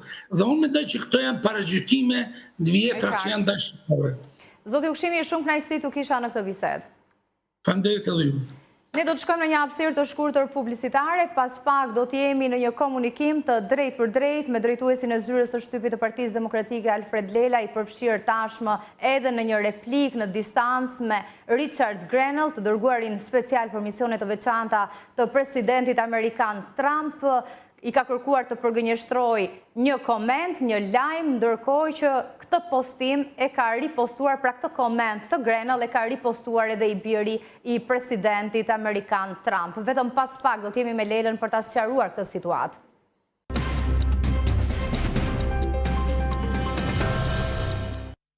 Jemi në një transmetim të drejt për drejt të breaking, si që bëra me dje për para publicitetit, do t'i rikthehemi zhvillimit, gjithçka në fakt pas një reagimit të Richard Grenell, i dërguar i për misione të posaçme i presidentit Amerikan Donald Trump, i përfshirë në një replik në distancë me drejtorin e zyrës së shtypit në Partinë Demokratike Alfred Lela, dua të sjell shkurtimisht në vëmendje pikërisht postimin që ka bërë Grenell në rrjetet sociale.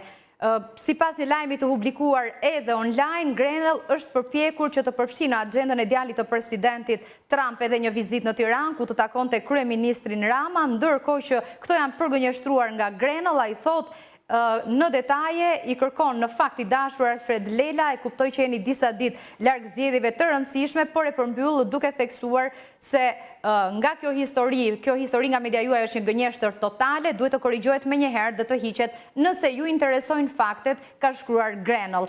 Në këto momente ne kemi pikërisht në lidhje direkte Alfred Lelën, drejtorin e zyrës së shtypit të Partisë Demokratike. Alfred, përshëndetje. Mirdita, si jeni? Unë u përpoqa që ta gjej lajmin në këto momente, nuk e gjeta në website-in tuaj, për çfarë bëhet fjalë? Çfarë janë këto pretendime të Grenell? Jo, shiko, mirë që lajmi të jepet i plot. Ju me sa ndoqa dhe kam përshtypjen që nuk e dia është rasti kjo, po ju keni dhënë vetëm gjysmën për të mos thënë çerekun e lajmit dhe asaj që ka ndodhur. Ju ta zëm nuk... Jo, në fakt më herët e kam përcjell të plot për efekt kohe që mos ju marr minutat ju e thash në mënyrë të përmbledhur, por jeni këtu për të sqaruar gjithçka ka ndodhur. Keni gjithë kohën e mjaftueshme. Nuk e dia keni përmendur ta zëm se lajmi nuk është i politico.al. E keni përmendur këtë, e keni thënë. Do duhet ta kemi këtë konfirmim nga ju dhe ndaj ju ftuam. Okej. Lajmi është i #.al. Politico.al e ka rimarrë me një ciptim në fund, duke thënë që lajmi është i #.al. Pra Politico.al dhe unë dhe ne kemi qenë krejt korrekt dhe krejt etik, duke marrë lajmin e një media, një portali tjetër, por duke thënë që është nga kjo media. Pra kjo është historia. Kur unë kam marrë reagimin e zotit... Si shpjegohet që u adresohet në mënyrë personale të drejt për drejt Grenell? Se mendoni ju? Se më... Arsyet mendoj unë me logjik shumë thjesht janë të... Zoti Grenell nuk i njeh portalet në... Duket kemi një problem me lidhjen, jemi me drejtor...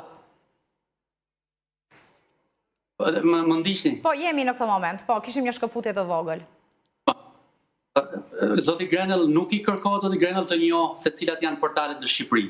Apo jo, ai është Amerikan, i ndjek shumë shkarazi dhe nuk e ka parë në fund të postimit të Politico që është e shkruar aty hashtag. Është kaq e thjeshtë. Dhe duke njohur Politikon pak më shumë, sepse është një portal që është marrë edhe më herët. Pra, le ta themi Shkoqër, është portali një nënshtetasi amerikan në Tiranë. Këto janë arsyet që e kanë bërë zotin Grenell të lexojë lajmin tek Politico dhe jo tek burimi parsor që është hashtagu dhe të reagojë ndaj Politikos dhe ndaj meje me emër. Tani, kur unë mora reagimin në... Edhe për të reshikuesit të lutem, çfarë përfshinte në mënyrë të përmbledhur ky artikull? Artikullin e keni të #.al, pse nuk e merr... Për audiencën tonë në mënyrë të përmbledhur, duke qenë se ju e keni ripostuar.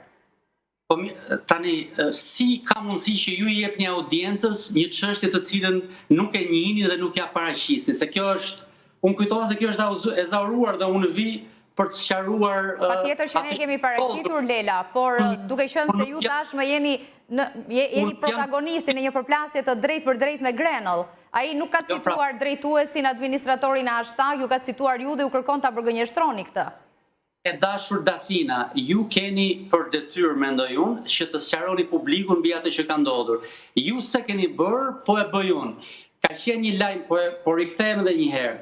Një lajm i portalit #.al i rimarrë nga Politico.al, në të cilin flitej për përpjekjet e kryeministrit të vendit Edi Rama për të patur akses tek administrata Trump, tek djali i tij Donald Trump Jr., duke përdorur ndër të tjera edhe ndikimin dhe lidhjet që ka Richard Grenell me Shtëpinë e Bardhë. Ky është thelbi i lajmit. E kemi përcjell, po a bazohej në burime ky lajm? Po atëherë o Dafina, a jemi të dy gazetarë, apo njëri nga ne është rojtar dhe A ke pasur një kontakt pas... Po. Tani mos fyri as publiku dhe as mua. Unë të thash që jo, dhe po ta lexosh sqarimin që kam bërë, unë kam bërë një përgjigjësim dhe duhet ta kishit marrë këtë. Dhe po ta lexosh në fund thuhet që Politico.al duke mos e patur burim origjinal lajmin e heq, sepse nuk mundet ne të konfirmojmë burime që janë tonat. Kjo është, ju duhet ta kishit marrë këtë lajm Dafina, dhe ne ta bënim këtë bisedë mbi gjëra të njohura. Ju tani po më pyesni për gjën e parë, ndërkohë që kanë ndodhur 5 gjëra. Sigurisht që unë i përcolla në nisje dhe gjatë gjithë programit këto, Alfred, por për shkak të audiencës, për të qenë sa më të qartë, po i bëj pyetjet në mënyrë të drejtë për drejtë për t'i marrë përgjigjet nga ana jote. Dhe më vjen shumë keq. Pra ti më merr mua, unë kam bërë një përgjigjësim dhe më pyet për gjën e parë dhe më pyet a i ke burimet ti, po nuk i kam mëjzojnë se janë të #.al. Unë kam marrë një produkt, është si të marrë është një produkt të Politico dhe të pyet është ti që a i ke burimet. Jo, duhet pyetur për këtë drejtori i hashtagut dhe ai mund t'ju jap, ndoshta është mirë që ta merrni dhe atë. Unë e kuptoj çfarë përpiqeni të bëni. Mua po më merrni dhe s'ka gjë. Unë vi sepse dua të sqaroj njerëzit. Është pjesë e mediave afër qeverisë për të goditur Partinë Demokratike, për të bërë fushat me një gjë, me këtë gjë që ka ndodhur. Pse? Sepse partia Kush po godet Partinë Demokratike në një rast të tillë? Një ndër ta ti. Pse? Po sepse nuk e ke, ose nuk e ke... Alfred, ke gjithë kohën televizive që ta sqarojmë dhe audiencën, nuk po bë asgjë, nuk po i bëj unë koment situatës, po i bëj pyetje të drejtë për drejta, pikërisht për të shmangur një koment të tillë. Pyetër apo do flasësh me veten, se po ketë fol me veten, bëj monolog dhe uniku, bëj mono editorial. Mirë, a ke pasur një kontakt të drejtë për drejtë pas të reagimit të Grenell?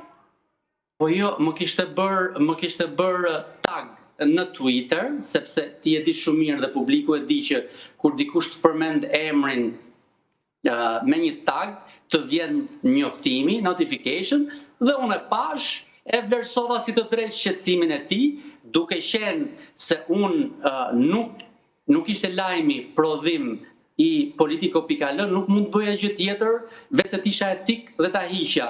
Nëse ato do të ishin burimet e mia dhe unë mund t'i mbështesja këto burime me informacione, sigurisht do e hiqja. Le të ishte Grenelli, Donald Trump Jr. apo kushdo. Është shumë e thjeshtë. Unë e heq sepse produkti nuk ishte imi dhe unë nuk mund të konfirmoj produktin e dikujt tjetër. Pra unë s'mund të konfirmoj një produkt që bëni Top News-it ta zëm. Unë përgjigjem vetëm për prodhimet origjinale të Politikos, po s'përgjigjem për mediat e tjera. Dhe unë e kisha marrë edhe një herë në bazë të rregullave etike duke cituar burimin, por burimet nga burimi në fjalë, pra hashtagu i ka marrë të dhënat, unë nuk kam akses, nuk i kontrolloj dot. Po kjo është e qartë, pa ndjen përgjegjësi për publikimin e një materiali nga një media tjetër që prodhoi edhe këtë situatë? A ndjejur përgjegjësi? Pse? Cilën përgjegjësi? Se po akuzoni që keni publikuar fakte të pavërteta dhe ju kërkua drejt për drejt t'i përgënjeshtroni. Dhe unë i përgënjeshtrova. Jo se i faktet, unë nuk e di faktet, o Dafina, faktet mund t'jenë të vërteta. Unë nuk e hoqa shkrimin... Nuk po japun verdiktin, Alfred, se duket sikur më kena anën e kundërt, absolutisht jo. Thjesht për referojmë një reagimi që ka ardhur nga një zyrtar i lartë amerikan. Po e ndjek atë që po të them unë. Unë nuk e dija janë të vërteta faktet. Faktet mund t'jenë fare mirë të vërteta. Unë e hoqa atë sepse nuk mundesha t'i vërtetoja këto fakte se janë të një outleti tjetër dhe zotëria më drejtoi mua me emër. Pra mi ishte drejtuar mua, hey, Alfred Lela.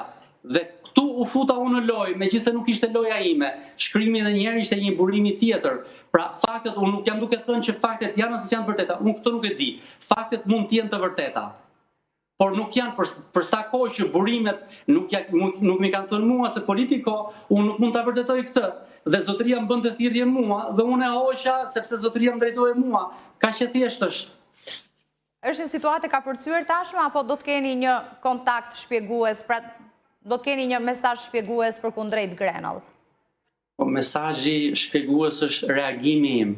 Reagimi im ishte edhe njëherë do ju lutesha që ta fustit edhe atë që është tek portali, pra se ju po merreni e kuptoj Dafina. Është transmetuar ndërkohë, jeni i sigurt për gjatë bisedës e kanë parë teleshikuesit. Kur ka një lajm të dytë dhe të tretë, është mirë që pra seriali lajmeve është si me pa një seri në Netflix të një seriali me pa një dhe mos me pa dy tjerat dhe ti nuk e di çfarë ka ndodhur me ngjarjen. Pra, edhe një herë, është hequr lajmi, pse është hequr? Eri përsëris, sepse unë nuk mundem t'i vërtetoj, duke qenë se burimet nuk janë të mia, burimet të cilat thonë ato çka kanë thënë për hashtagun janë të hashtagut. Unë nuk kam akses të ato. Unë kisha akses tek hashtagu, mora shkrimin, e citova që është hashtagut, zotëria më drejtoi mua me emër dhe përderisa më drejtoi mua, unë do bëja pjesën time. Unë nuk heq dot lajmin e hashtagut, se s'jam drejtori i hashtagut. Unë drejtoj politikon, ai më drejtoi mua si drejtuesi politiko dhe unë hoqa. Shumë e thjeshtë. E hoqa dhe duke thënë që unë edhe një herë nuk kam akses tek burimet e lajmit origjinal. Nuk mundem t'i vërtetoj ose jo ato, kjo nuk do me thënë që lajmi mund t'jetë sot e gjithë ditën i vërtet, ose komplet i gënjeshët, po s'është lajmi im, unë bëj vetëm atë që kam në dorë, atë që ishte në dorë ishte ta fshija lajmin dhe të botoja edhe replikën e zotit Grenell, edhe qëndrimin tim që e heq për këtë arsye. Ndërkohë, pra konsiderohet tashmë edhe me reagimin, me qëndrimin tuaj një situatë ka përcyer, apo jo? Ka situatë Dafina, shiko, më falë se ndoshta edhe... Alfred the në nisje që je dhe shtetas Amerikan, ndoshta kjo ishte arsyeja, por nga nga tjetër je dhe drejtuesi zyrës së shtypit të Partisë Demokratike dhe a mund të ketë lidhje ky reagim edhe me pozicionin politik që ke për te i drejtuesit, të qeni drejtuesi këtij portali? S'ka pse të ketë lidhje, nuk e kuptoj, lidhja u bë këtu. Unë po i doja qoj linqet e medjave pranë qeverisë dhe gjitha me këtë merren, pra lidhjen po e bëjnë mediat e këtushme, për arsye që kuptohen, nuk kam ndonjë gjë unë kam një gjë, jo për linjat politike janë në të drejtën e tyre të ekzistojnë, se edhe unë kam një linjë politike. Unë kolegët gazetarët do doja që të ishin aq etik sa që isha unë, kur mu kërkua dhe mu drejtua me emër dikush dhe unë e kuptova që janë një shkelje etike, e hoqa. Pra këtë po kërkoj, mediat e qeverisë në shkelje të rregullave të gazetarisë po merren me lajmin si kur të ishte prodhimi i zyrës së shtypit të Partisë Demokratike. Jo, lajmi është botuar nga politico.al, është marrë nga #.al dhe sigurisht Richard Grenell nuk po i drejtohej Partisë Demokratike, kishte 10 burime tjera për ta kërkuar këtë. Mu drejtua publikisht sepse kemi edhe njohje të mëparshme. Pra ishte një mënyrë edhe për ta përgënjështruar, për të shfrytzuar platformën Twitter, për të përgënjështruar lajmin. Është shumë e thjeshtë, nuk ka ndonjë kjo lidhja pastaj me drejtorin e zyrës së shtypit që jam unë, e gjen tek gazetat që ti e di vetë se cilat janë dhe por po t'i dërgoj linqet për pak. Gjithsesi, kjo bisedë ishte edhe në funksion të shpjegimit të gjitha këtyre pikpyetjeve që mund të kenë pasur edhe këto media, Alfred. Uroj që pas këtij momenti të zbardhet biseda dhe shpjegimi yt edhe të gjithë të informohen se si ka qenë gjithë situata. Ma çojun linkun, po bëjnë ju këtë zbardhje për shikuesit tuaj. Patjetër, ne jemi live ndërkohë, na kanë ndjekur dhe edhe do të jetë pa diskutime edhe në website. Alfred, të falenderoj dhe punë të mbar. Falenderoj gjithashtu dhe juve. Shkojmë në një hapësirë të shkurtër publicitare, kthehemi pas pak.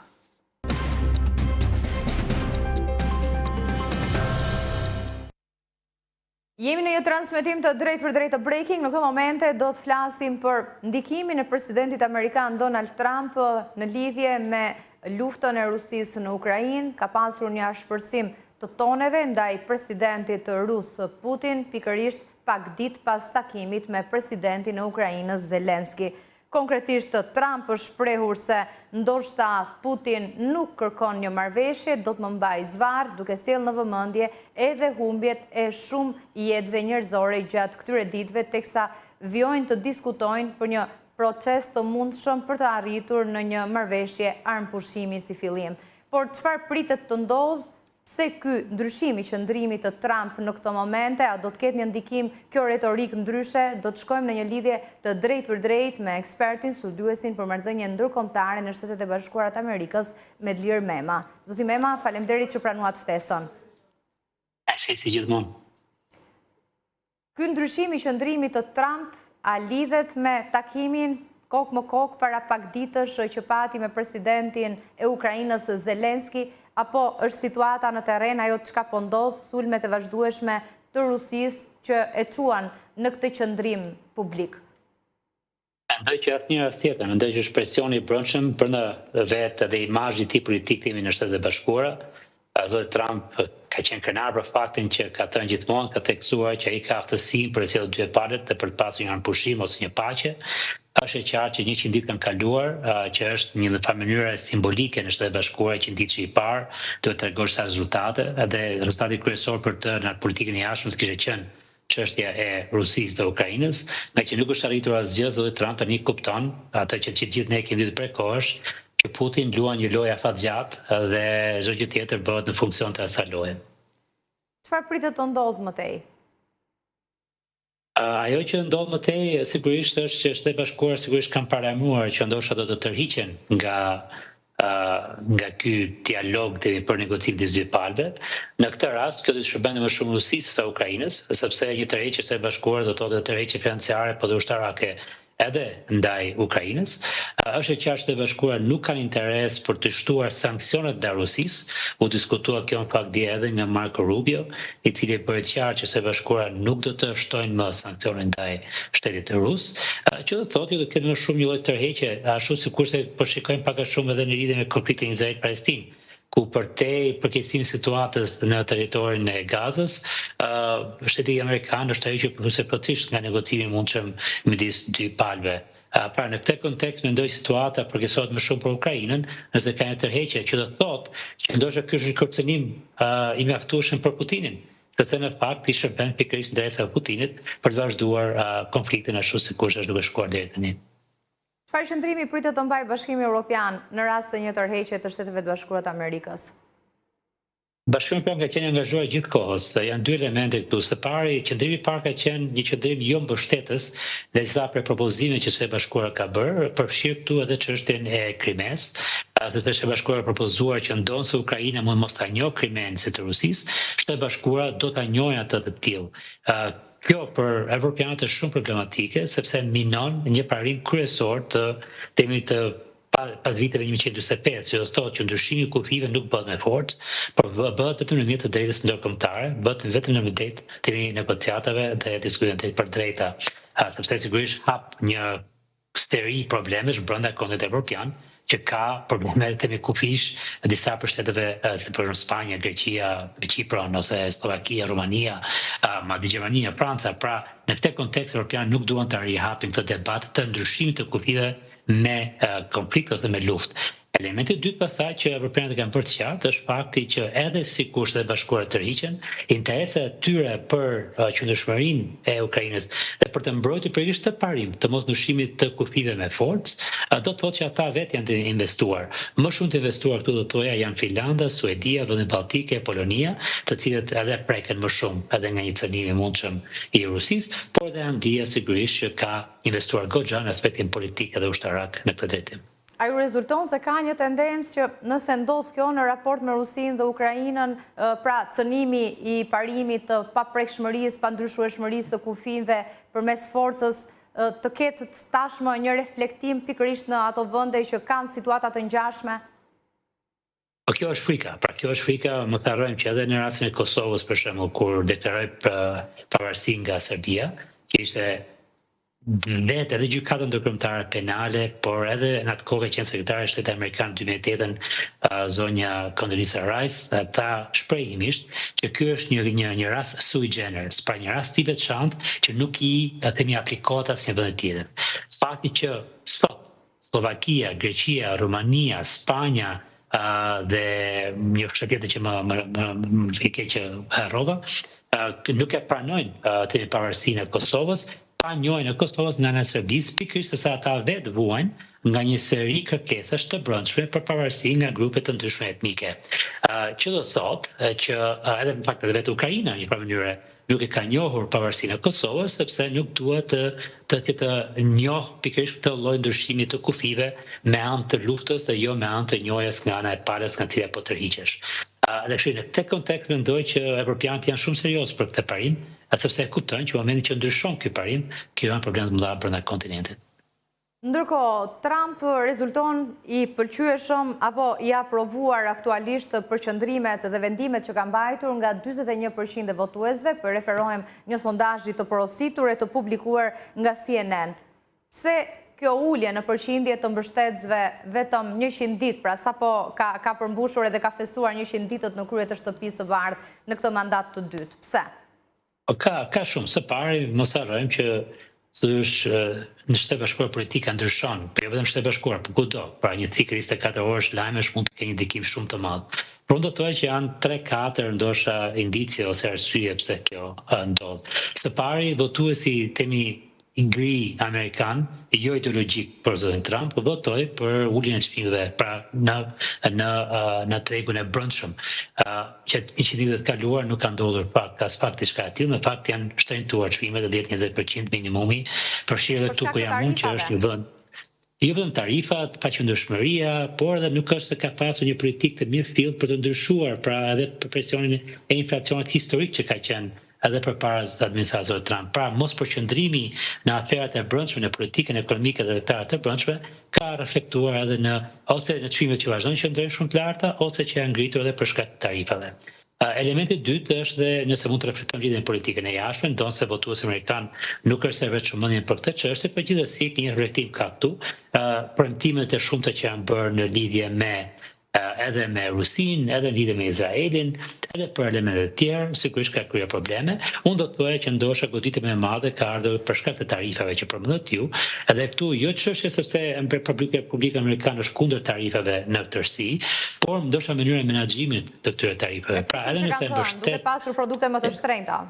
Jo vetëm efekti, sepse efektin edhe mund ta presësh, mund të bësh, por edhe mënyra e menaxhimit të çfarë thotë, që unë mund të jem dakord hipotetikisht me vizionin e Trump temi për të ekuilibruar temi bilancin tregtar midis Shtetit Bashkuar dhe Kinës, Evropës dhe të tjera. Por në aspektin e taktikës, e politikbërjes nga dita në ditë për administrimin e kësaj strategjie, për menaxhimin e kësaj strategjie ka lënë shumë për të dëshiruar. Pra, nëse qëllimi kryesor dhe disekuilibri kryesor është me Kinën, atëherë nuk hap betejë dhe fronte të tjera lufte me Meksikën, me Kanadan, me Evropën dhe të tjera, se përfundimisht të duhen tregje të tjera për të vazhduar pastaj edhe luftën në të ardhmen me luftën tregtare me Kinën. Në këtë kontekst mungesa e seriozitetit, ndoshta një element i katërt këtu është edhe pushimi nga puna e njerëzve, mos harrojmë që edhe ata janë votues dhe ka krijuar goxha mungesë stabiliteti në klasën temi në administratën federale amerikane, atyre që republikanë quhen deep state, ato që demokratët quhen state, pra politikbërësit dhe birokratët. Edhe gjitha këto pastaj kanë ndikuar dhe kanë nxitur diçka të tillë, por ndoshta elementi kryesor është perceptimi që politikbërja ka qenë kaotike dhe jo e qëndrueshme. Zoti Mema, ditët e fundit është bërë kryelajm dhe vëmendja kryesore në Shqipëri ka shkuar për lobimin $6 milion për Partinë Demokratike nga shqiptarët që jetojnë e punojnë në Shtetet e Bashkuara të Amerikës përmes një organizate. Si po përcillet atje ky zhvillim edhe në raport me legjislacionin, me dispozitat, sepse të paktën në Shqipëri ka një informacion zyrtar nga ana e SPAK se kanë nisur hetimet. Atëherë, nuk ka në aspektin ligjor, nuk ka asnjë shqetësim në fakt kontrata me sa lexova dhe pash, kam konstatuar në aspektin ligjor nuk është problematike për Shtetet e Bashkuara të Amerikës. Për Shqipërinë pastaj është për spakun të natyrë që nuk do të komentoj në këtë çështje, ata e dinë më mirë legislacionin, do ta kuptojnë pak më mirë. Por në kontekstin e Shtetet e Bashkuara, këtu edhe ajo kompani lobimi që e ka marrë këtë kontratë është regjistruar dhe ka njoftuar Departamentin e Drejtësisë amerikane që është duke lobuar në emër të një entiteti të jashtëm, si të kërkon ligji, që në këtë kontekst nuk ka probleme. Ka 2 ose 3 do toja unë pra mujtë të kuq tu për gjithë ne që duhet parë pak me kujdes. E para shuma, që shumë marrë mendshme kur nuk kupton faktin që kjo kompani që ata ka Continental Strategy, strategji kontinentale, që këto që Partia Demokratike ka temi punësuar për të bërë këtë kontratë, në 2023 kishte $3.5-4 milion qarkullim, ose xhiro ose të ardhura. Që do të thotë që 6 milion për 2 vite është një shumë e madhe dhe ngre pak vetë dhe temi është për të parë se çfarë nuk kupton diçka e tillë, sepse nëse lexon tekstin, nuk është se ka një gjë të madhe aty, është diçka që do bësh gabimin në interesin të partisë ose të shqiptarëve për të zbutur ndoshta qëndrimin e Amerikës ndaj Shqipërisë ose ndaj Partisë Demokrate. Të gjitha këto nuk përbëjnë temi në gjë të madhe, por 3 milion në vit është... keni evidentuar ju, a janë arsye për të ndjekur në rrugë ligjore atje? Apo konsiderohet brenda të gjithë parametrave? Jo, është brenda parametrave, çështja këtu është në aspektin e temi politik edhe mediatik në aspektin shqiptar, në kontekst shqiptar, pra nëse ne si shqiptar do të shikojmë se çfarë po ndodh këtu, është e qartë që kjo kontratë 250.000 në vit përbën një shumë të madhe për një vend kaq të vogël, për një çështje kaq të vogël në krahasim me të tjerat. Flamuri i dytë i kuq që do thoja unë është në përgjithësi kur bëhet fjalë për lobim, në përgjithësi lobojnë ose kompanitë, para në aspekt edhe vetë kjo kompani lobimi, klientët e saj 99% e tyre janë kompani private, nuk janë shtete ose nuk janë parti politike. Edhe kur kemi pasur raste kur partitë politike kanë lobuar, kanë qenë për shembull kemi rastin e Ukrainës me 2, një parti ka qenë Partia Rajoneve që ka qenë pro-ruse, por që ishte me Paul Manafort, një mbështetës të Trump, ka qenë kryetari shefi i fushatës së tij. Pastaj kemi një parti nga Tanzania, një parti nga Azerbajxhani nëse nuk gaboj, edhe një parti tjetër nga Moldavia. Pra, nëse shikojmë kur partitë përfshihen në fushatë lobimi, nuk vinë nga perëndimi, nuk vinë nga praktika të mira dhe në përgjithësi kanë tendenca korruptive. Në fakt, në shumicën e këtyre rasteve, këto lloj temi kontratash kanë ardhur nën lentën, nën lupën e sistetit të drejtësisë në Amerikë, sepse janë të jashtëzakonshme. Pra, një parti politike në përgjithësi, dhe këto kemi pasur në Shqipëri fatkeqësisht të gjëra edhe nga Mali dhe nga Djata, nuk shikohen si diçka normale. Dhe këtu është te pika 3 që do toja unë dhe fundit këtu. Në aspektin politik është një sinjal shumë problematik për ne si shqiptar, ku në vend që të lobohen për interesa mbarkombëtare, lobohen për interesa partijake. Pra, tu nuk ka të bëjë fare me aspektin ligjor, nuk ka të bëjë fare me elemente tjera, por ka të bëjë me aspektin politik dhe të perceptimit nga publiku. Pra, Partia Demokrate mund ta ketë vetën sa për të bërë çdo gjë, por është për të ardhur keq $6 milion shpenzohen në diçka të kësaj natyre, në vend që të shpenzohen në interesat mbarkombëtare shqiptare. Dhe duke qenë se e keni parë në mënyrë të detajuar këtë kontratë, çfarë shërbimi është kërkuar specifikisht? Shërbimi, siç e përmenda, janë 4-5 pika që përsëriten në disa faqe, njëra pas tjetrës në anekse të ndryshme, dhe kam dëgjuar edhe në retorikën në Shqipëri shpeshherë çështja non gratës. Unë ndoshta më ka shkëputuar diçka, kërkoj ndjes nëse kjo do është e vërtet, por nuk pash asgjë aty në lidhje me non gratën. Pra, shprehimisht nuk ka asgjë aty që thuhet që ne do lobojmë që të tërhiqet temi veshje administratës për të ndryshuar çështjen e temi e përcaktimit publik të zotit Berisha nga ana e departamentit të sarit dhe të drejtësisë amerikane. Në këtë kontekst nuk ka diçka specifike, ajo që thuhet se është një gjuhë shumë e përgjithshme, që thuhet që ne do të mbështesim përpjekjet e Partisë Demokratike edhe në legjislativit, pra Kongresit Amerikan, por edhe pranë ekzekutivit, pra shtëpisë së bardhë, për të përmirësuar politikat e tyre ndaj Shqipërisë, ndaj Partisë Demokratike, për të përforcuar vlerat demokratike në Shqipëri, pra është një gjuhë që është shumë e gjerë. Ka diçka interesante aty që për të nënvizuar, është që ka një klauzol e cila vetë kompania në fjalë Continental Strategy, nënvizon që thotë që ne nuk premtojmë rezultate në bazë të kësaj kontrate. Pra, ju mund na paguani, ne do bëjmë punën tonë, sigurisht, do t'ju njohim ju me personat përkatës, por nuk ka garanci. Do në këtë do t'ju pyesja, cilat janë pritshmëritë që u keni në raport me ndikimin që do t'jap një investimi, shpenzimi i një vlere të tillë? Atëherë unë do të them diçka që është tërësisht opinioni im, ndoshta është një argument se s'duhet të thënë publikisht, po do të them gjithsesi. Si Partia Demokratike në vetvete nuk ka interesa, nuk i mungojnë kontaktet si me legjislativin, ashtu edhe me ekzekutivin. Pra, nëse do kontakt, ke la civita, drejt për drejt në shtëpinë e bardhë, nëse do në kontakt, ke edhe me Kongresin Amerikan, Partia Demokratike, Partia Republikane, së mos sot me diu, kanë kontakte të gjëra të thella me Republikanët në Kongresin Amerikan. Pra nuk ke nevojë që të paguash $250,000 një kompani tjetër për të bërë atë që ti tashmë ke aftësinë për ta bërë. Atëherë pyetja vjen se për çfarë është kjo shumë për $6 milion. Dhe një për shqetësimeve të vazhdueshme në Shtetet e Bashkuara ka qenë fakti që shtëpia e bardhë, zoti Trump, dhe se mos Mar-a-Lago, që është shtëpia e tij në Florida, është bërë një qendër temi ngritjesh fonde për prandorin temi biznesit të zotit Trump. Dhe unë mendoj që në të vërtetë, qëllimi i vërtetë i kësaj shumë është pikërisht kjo. Është thjesht një ndërmjetësim në një palë të tretë për të shkuar drejt për drejt tek thesari i zotit Trump, se tash nuk kam asnjë evidencë në të drejtim, por ajo që kemi parë është që çdo gjë që bëhet në Shtetet e Bashkuara bëhet për të shkuar drejt për drejt tek zoti Trump dhe për të shumëfishuar temin të ardhurën e tij në këtë drejtim. Edhe një tjetër nuk kam asnjë evidencë në këtë drejtim, është thjesht kur unë gjykoj në bazë të gjithçka që shikojmë dhe të panevojshmërisë të këtij kontakti në një palë të tretë, që ky 6 milion shumë më duket si një pagesë drejt për drejt për dikë tjetër, dhe kjo Continental Strategy është thjesht ndërmjetësues që mundson këtë pagesë për këtë person tjetër.